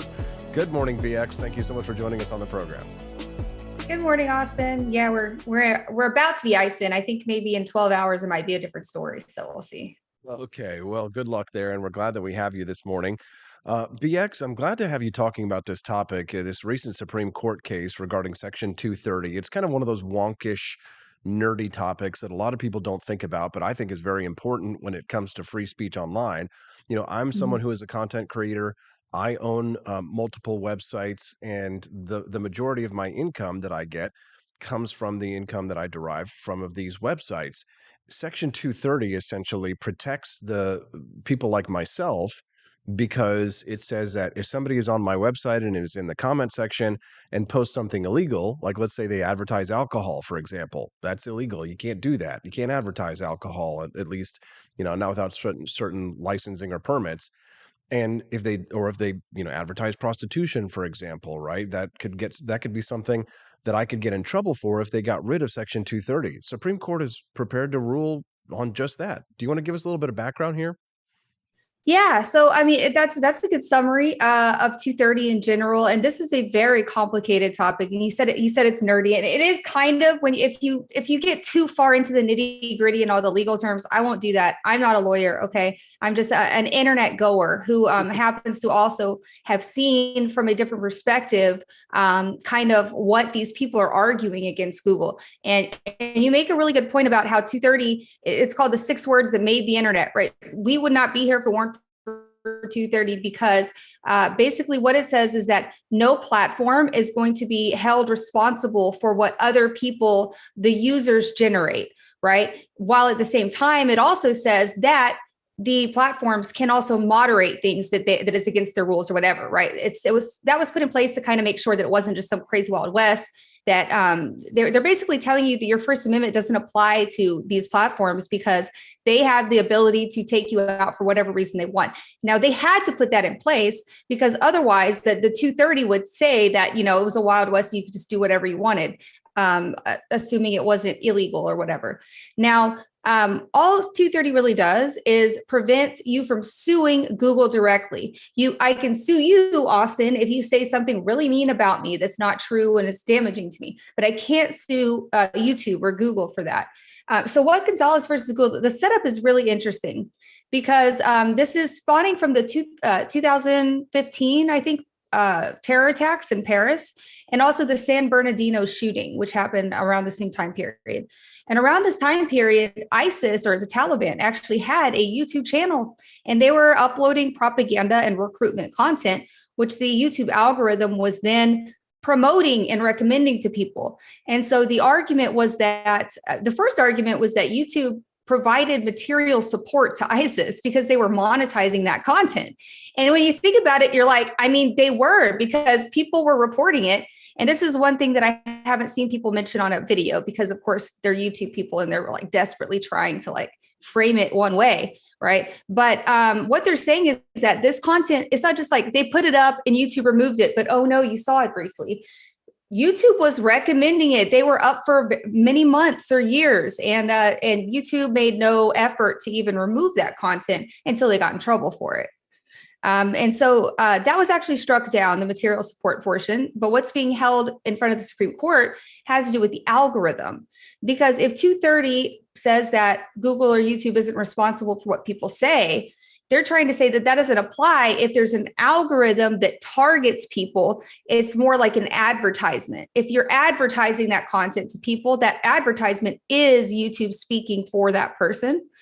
And so the most interesting thing, I think, for me is seeing how this plays out in terms of Google's going to have to prove that their algorithm does not target specific types of people. And to do that, they're going to have to put their algorithm out there and show people what it is and what it does. And I think that there's going to be a huge, I think that they're going to try really hard to avoid posting their algorithm and revealing what that algorithm says. But if it turns out that, hey, it's pretty random, we promote the same content to everybody, but you and I know that's not true. You and I know that they're promoting it to a specific demographic. Like it could be the 25-year-old white man who tends to watch this kind of political video. And now what happens is that ISIS and all of these extremist groups, they know how the algorithm works. They study it and they abuse that. And they abuse it in order to target specific types of people. So it's really interesting to see how this plays out. And yeah, it could impact everything. It could impact the entire internet.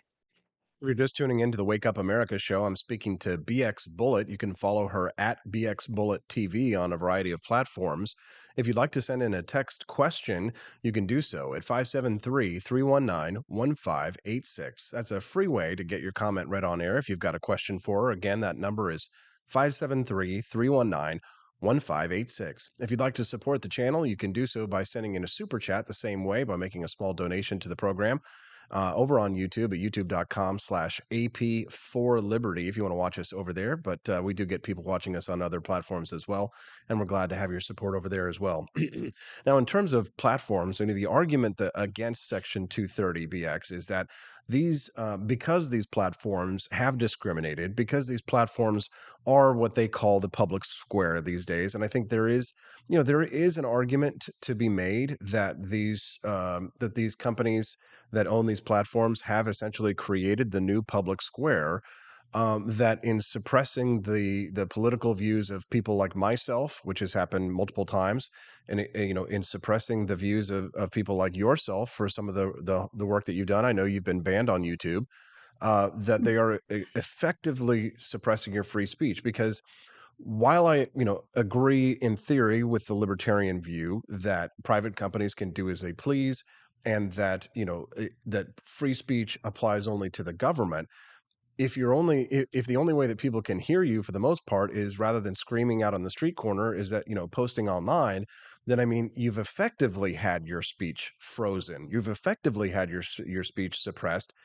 because you're not able to access the same tools that every other fellow citizen can access in spreading your views. And BX, your views really aren't that wild. Mine, I might be out of the mainstream for being a libertarian and believing a little bit more freedom than most people do, but I'm not a wild-eyed terrorist. If the mullahs of Iran can be on social media, I don't see why Facebook and YouTube feel the need to suppress people like myself and yourself.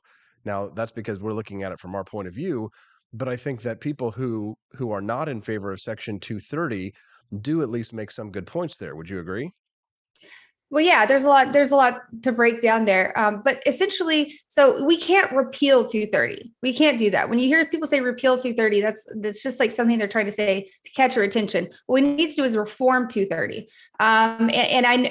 It's a very double-sided coin here. You're right. It is very hard to make an argument that we need to repeal 230 because, like you said, this is our means of speech right now. On the other hand, they're already suppressing our speech, aren't they? So they're already deciding who they can suppress and who they can't. So I think that there's already such a heavy bias when you talk about YouTube or one of these places. It's funny you said that you mentioned my YouTube ban. Well, I was banned right when I was starting to, this was before I even knew about Gonzalez versus Google. I was starting to see all of these extremist websites. I was starting to see extremist Nazi propaganda from, Eastern Europe cropping up and becoming this huge beast. I was seeing weird satanic sex cults being promoted to kids kind of, and weird stuff that I was drawing attention to these things. Right. So the fact that YouTube banned me, it was a little suspicious, but at the same time, they started to crack down retroactively on a lot of people's content a couple of months ago. A lot of people noticed that their videos are being retroactively flagged. A lot of people have said that it's because they're preparing for this. They're already trying to get ahead of the curve. Now, one other thing that you said about speaking on a street corner and this is the only way that you can really get heard, that's true. And at the same time, I think that when we're talking about a free speech argument, I do agree that big tech needs to be covered there somewhat. So you could say, hey, this only applies to the government. So all these people who are like, somebody reported me and I got banned from Twitter, my free speech. That's not your free speech. That's nothing to do with the First Amendment, nothing. And it actually makes us look kind of goofy when you keep saying that over and over and over, right? Now, if the government comes in and says, hey, YouTube, suppress this person's speech, that is a free speech violation. So when the government is behind the scenes making calls that you don't know about, that is a suppression of free speech. But if your friend over here is mad at you because you called them an ugly word, Twitter has the right to make their TOS and remove that content as they see fit. And that's not the government. But yes, they have. But the government has done that, and that's really where the problem is because what we saw with the FBI and Twitter, they've had these, well, at least what we know with Twitter, and we can only guess that they do it with Facebook and with YouTube and the other social media platforms. Yes. But we saw they did that with Twitter. They told Oh, people. yes. The FBI said, this is disinformation. Don't let it spread online. And Twitter said, okay. So they banned the New York Post from publishing a story that could have impacted the outcome of the election. Right. Yes, and it's funny because I was harping on this again. It's one of those things that I was harping on before it was cool, right? Before the Twitter files, we talked about this already. I think before the Twitter files dropped, I had been telling people I downloaded a Google transparency report, which you can get on the Google transparency report, and you can download an Excel sheet of all the times the government has asked Google to remove content in any country, which is kind of cool because you can sort the cells by category, and you can actually see which countries suppress what the most. Hey, Southpaw. Kitty. But, in reality, our government, the American government, should not be suppressing us for things like, criticizing the government, for example. That's literally what, Kitty, nobody wants to hear you talk, Holly. That's actually what, what Google is, what we're not supposed to do for the First Amendment is have the government come in and stop us from criticizing them. Well, if you go to the Google Transparency Report, you see just this year, there have been several removal requests, and it'll say in the cell, the reason, government criticism. And I'm like, Google's Transparency Report here telling you that the US government is telling them, hey, we don't like what this person's saying, take it off, with no other explanation. So it's not surprising to me that Twitter is doing it or Facebook. Of course, they're all doing it. The government's heavy-handed.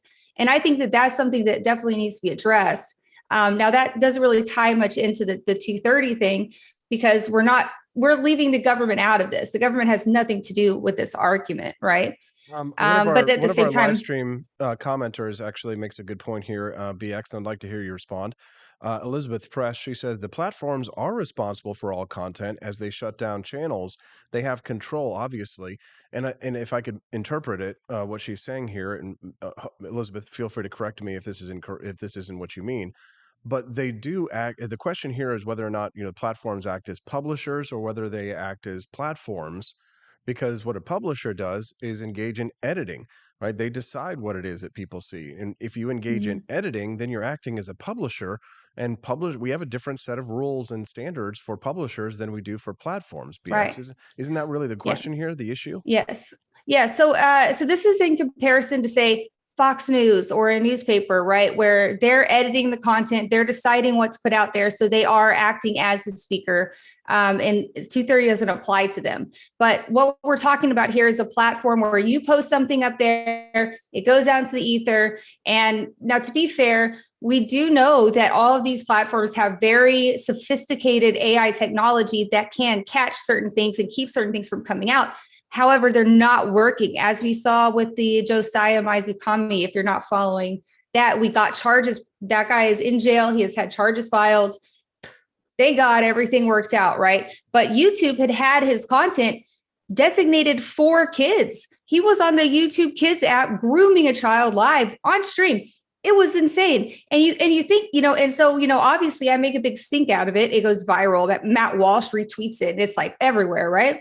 And now people are over there, report. And there's nothing. I mean, it took them 2 weeks to take that down. Any kid could have seen that in the meantime. So their moderation tools are not operating as we know they can, because how many times have you gotten slapped with something right away? And so I think that this does get into a deeper question of how do their moderation systems work and why aren't they working? Because if you want to blame somebody for this, don't blame the victims of mass shootings, don't blame the victims of the Islamic State and the radicalized terrorists. You need to be blaming YouTube for not stepping up and moderating that content and acting appropriately.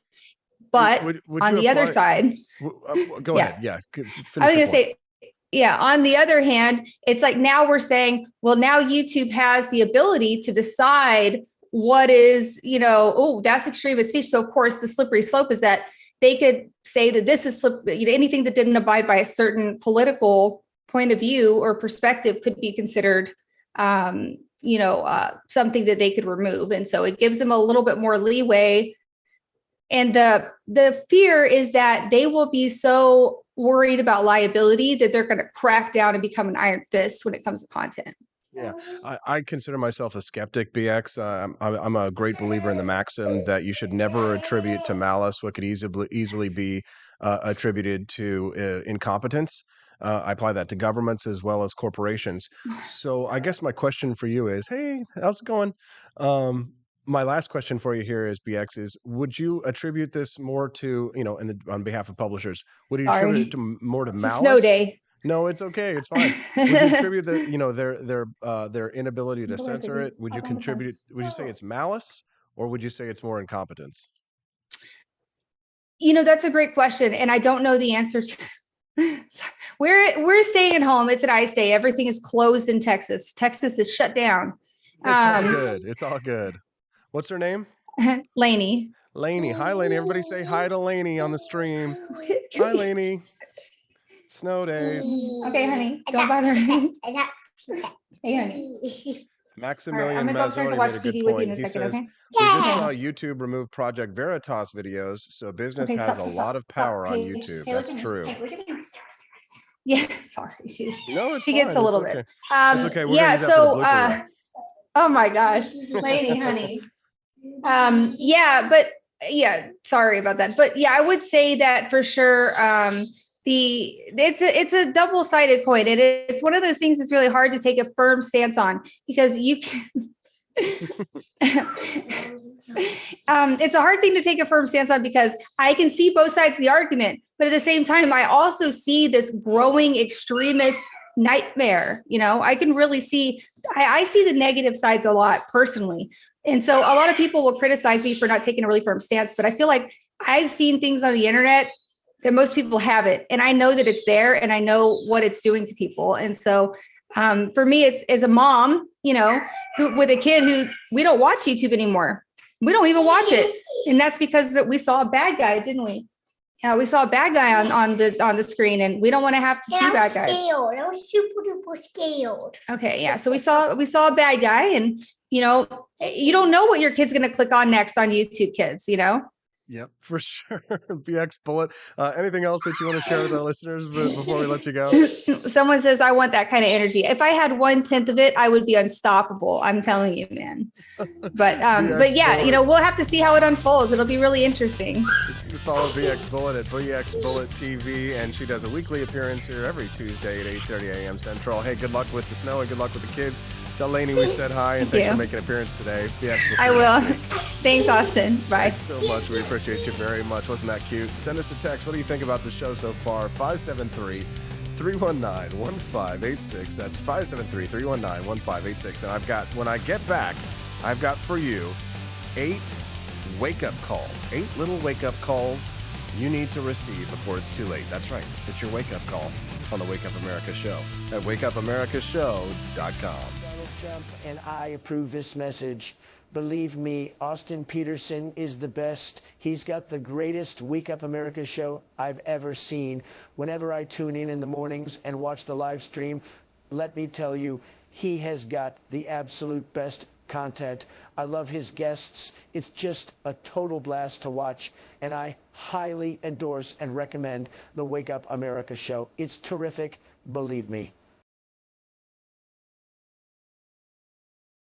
Hey Hello, my name is Kelvin. Welcome to Frenchy Bush. This is my Didi's website, and I've decided to speak to you with my real voice for the first time ever to tell you about how cool Frenchy Bush is. But I've decided that this is the perfect opportunity to share with you. Frenchy Bush is a good website. You should follow us on socials. If you like Frenchies or any kind of bulldogs, me and my new brother George are going to try to make your life more fun. Hello, I'm George. My neck isn't really thick yet, but it will be. We are so glad you're here. Please ignore my floating eyeball. It helps me spot predators who might be approaching from the sides. Didi made Frenchy Bush to review things that he uses on me and my brother to tell you if it's good or bullshit. Take this collar, for example. Didi really likes it. Didi said it's really handy because us Frenchies got thick necks. Need something really tough. People think Frenchies are little, but if you look at us from below, you can see we are really pretty buff. Beefcake, yes. Look at my creamy thighs and chest. Yes, you like that? Big brother, please focus. Frenchy Bush. Please follow us for more great content and read the Frenchy Bush blog for more fun and cool stuff.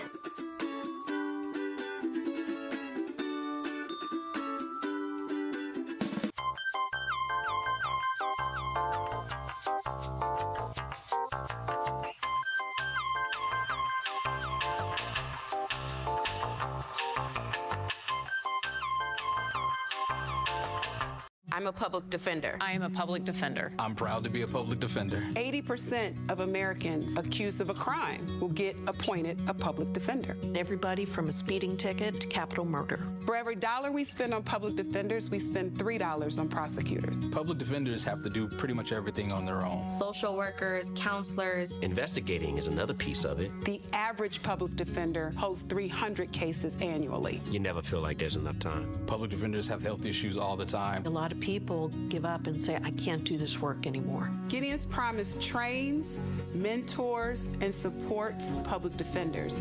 There are a lot of people who say that they would not still be public defenders, but for Gideon's Promise. It's fueled me to continue on in this fight. Gideon's Promise has changed the face of public defense. People see us as troublemakers. Good trouble only. We don't make it easy. It should not be easy to take away someone's liberty.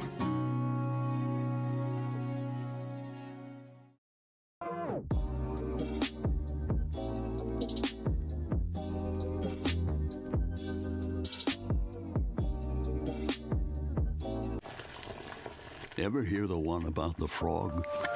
Put a frog in a pot of boiling water and it'll jump right out. Here's my resume again. But put a frog in a pot of cool water and slowly heat it up, and that frog will boil. It's a lie. But as a metaphor for us and all that we go through as veterans, any real-world experience. It's a story that rings true. We make excuses for how we feel. We push everything down. We tell ourselves the lie that it's easier to stay in that boiling water, to disconnect. And some days, maybe it is. But you've never been interested in easy. Make no mistake, reaching out is hard. Do it anyway. You're not alone. You've got this. You are not a frog. Find resources at va.gov/reach.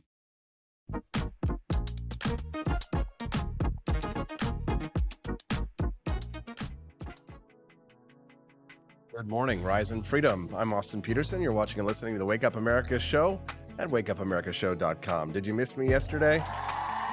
Yeah, sorry about that. I had to take a day off because I was just too sick.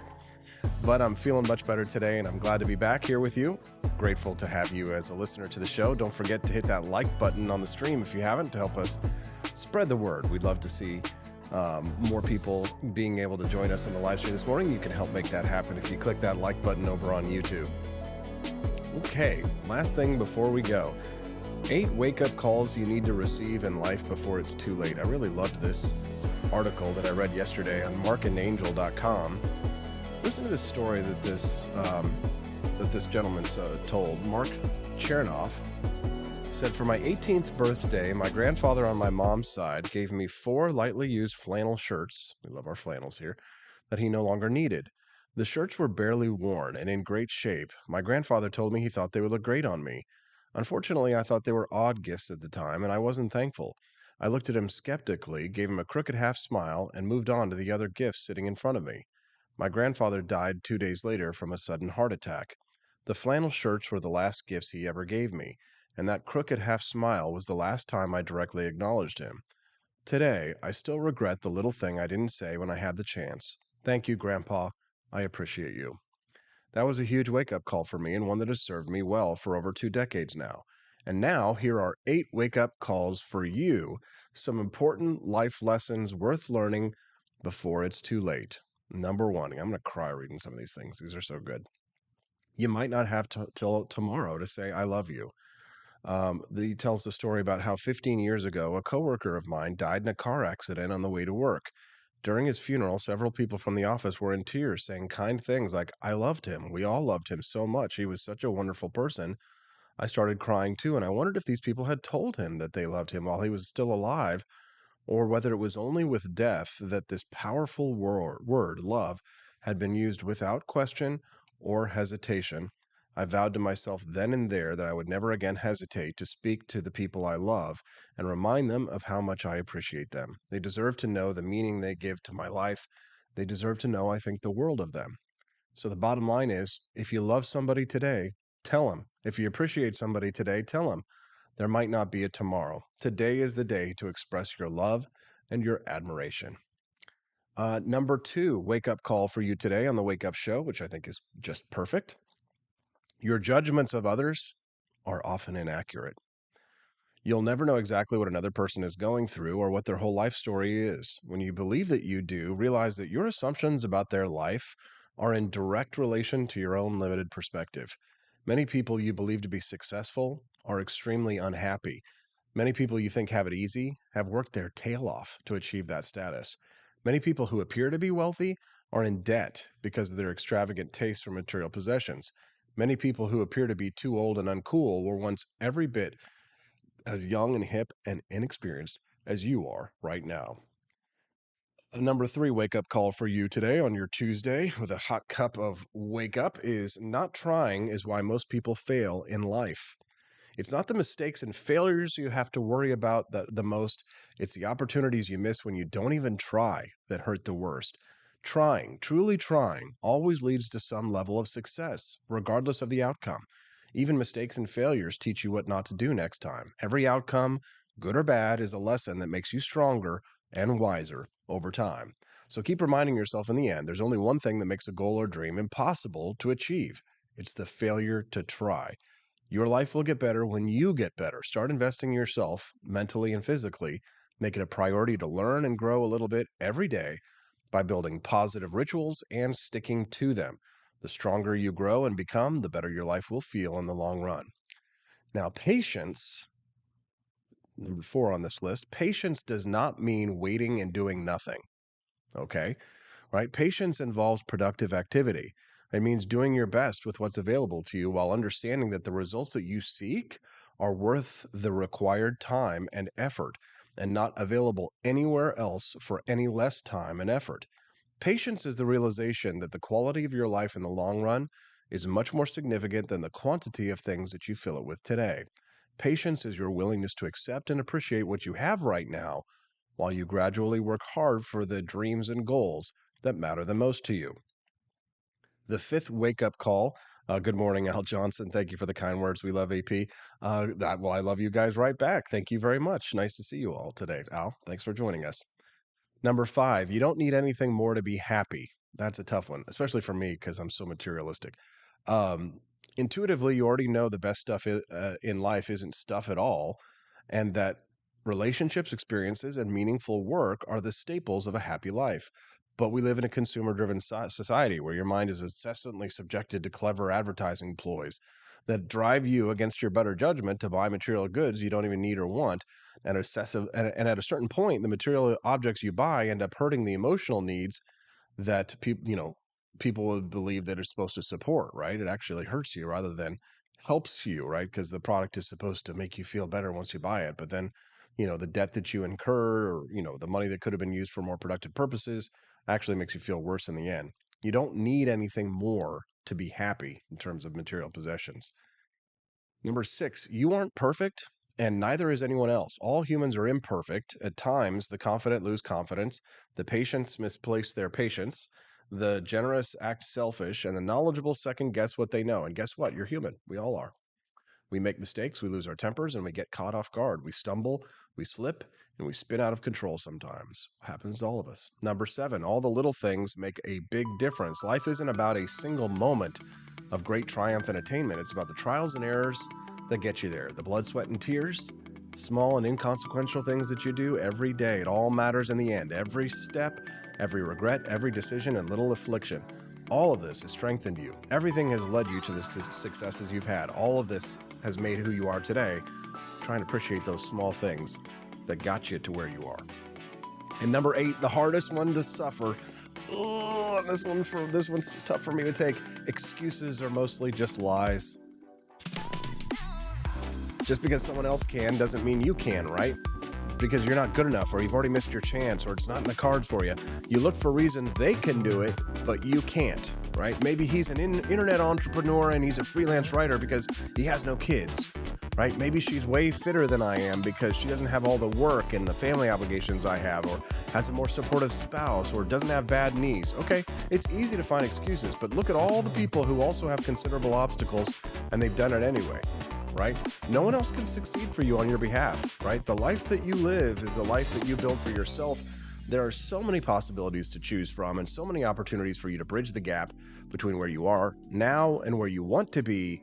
Now is the moment to actually step forward. There you go. 8 little wake-up calls that you needed for the Wake Up America show at wakeupAmericaShow.com. Do us a favor, visit the AP for Liberty shop today. Check out some of our new merchandise. My lovely wife, Stephanie, made a really beautiful little lamp with the join or die snake on it. It's really cool. We've also got one that has We the People, the U.S. Constitution on it. Just visit the shop today. Even if you don't buy anything, maybe you'll see something that you like and you decide to buy it later, or maybe you'd like to buy something. We've got awesome trucker hats, awesome AK-47 and Tommy gun keychains. Just do me a favor and browse through the shop today. And I'd love to hear your feedback on it tomorrow. Maybe send us a text, 573-319-1586, and text me and tell me some of the things that you like about the shop, or maybe some things that you need improvement.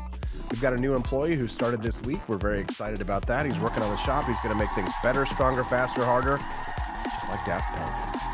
Hope you enjoyed the show today. If you did, make sure that you leave us a like. Maybe send a super chat before we go, a little donation in our digital tip jar, and check out our website at apforlibertyshop.com. And we'll see you tomorrow on the Wake Up America show at wakeupAmericaShow.com.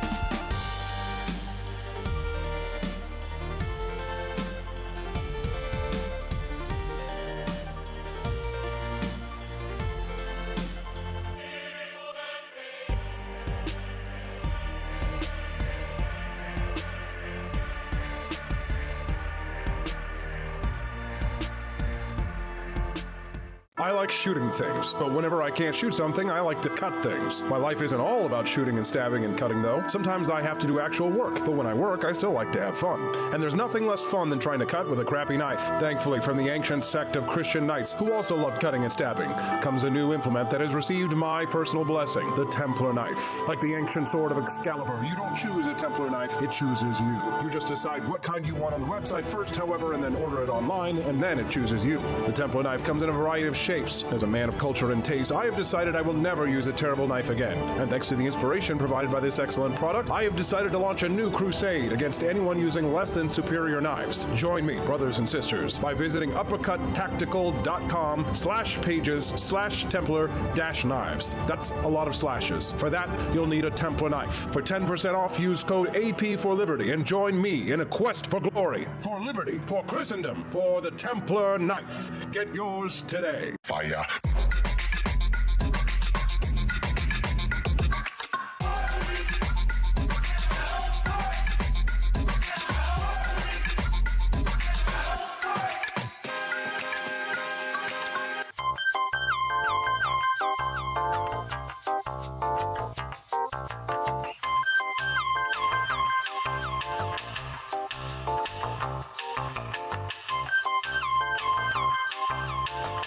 Hello, this is Barack Obama, and let me tell you why Austin Petersen stinks, and you should never pay attention to anything that he has to say.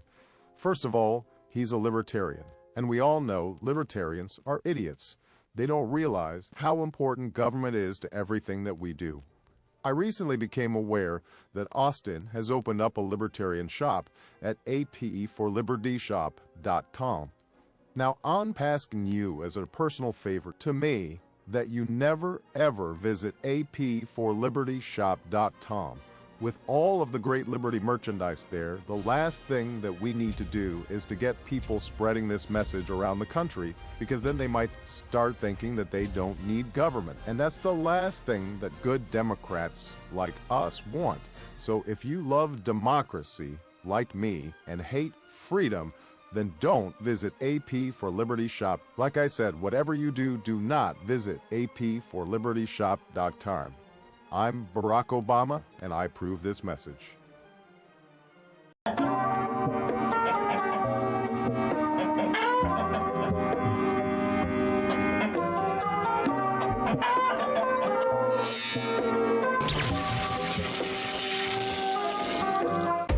Want an engaging website to boost your business? You're just a click away from 5-star Fiverr talent. Hundreds of freelancer skills like web design. Head to Fiverr.com today and get something started.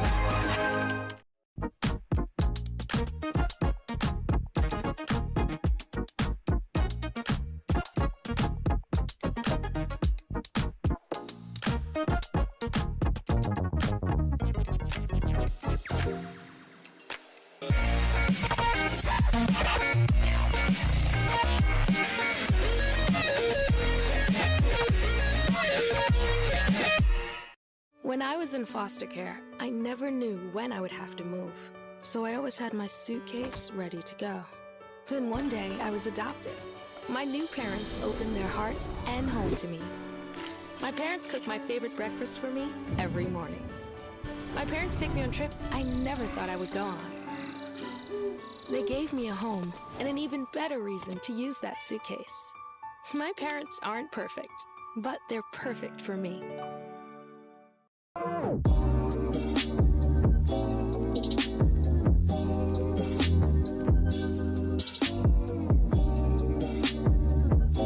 would remind you that extremism in the defense of liberty is no vice. It is better to settle these matters in the courts than on the streets, and new laws are needed at every level. But law alone cannot make men see right.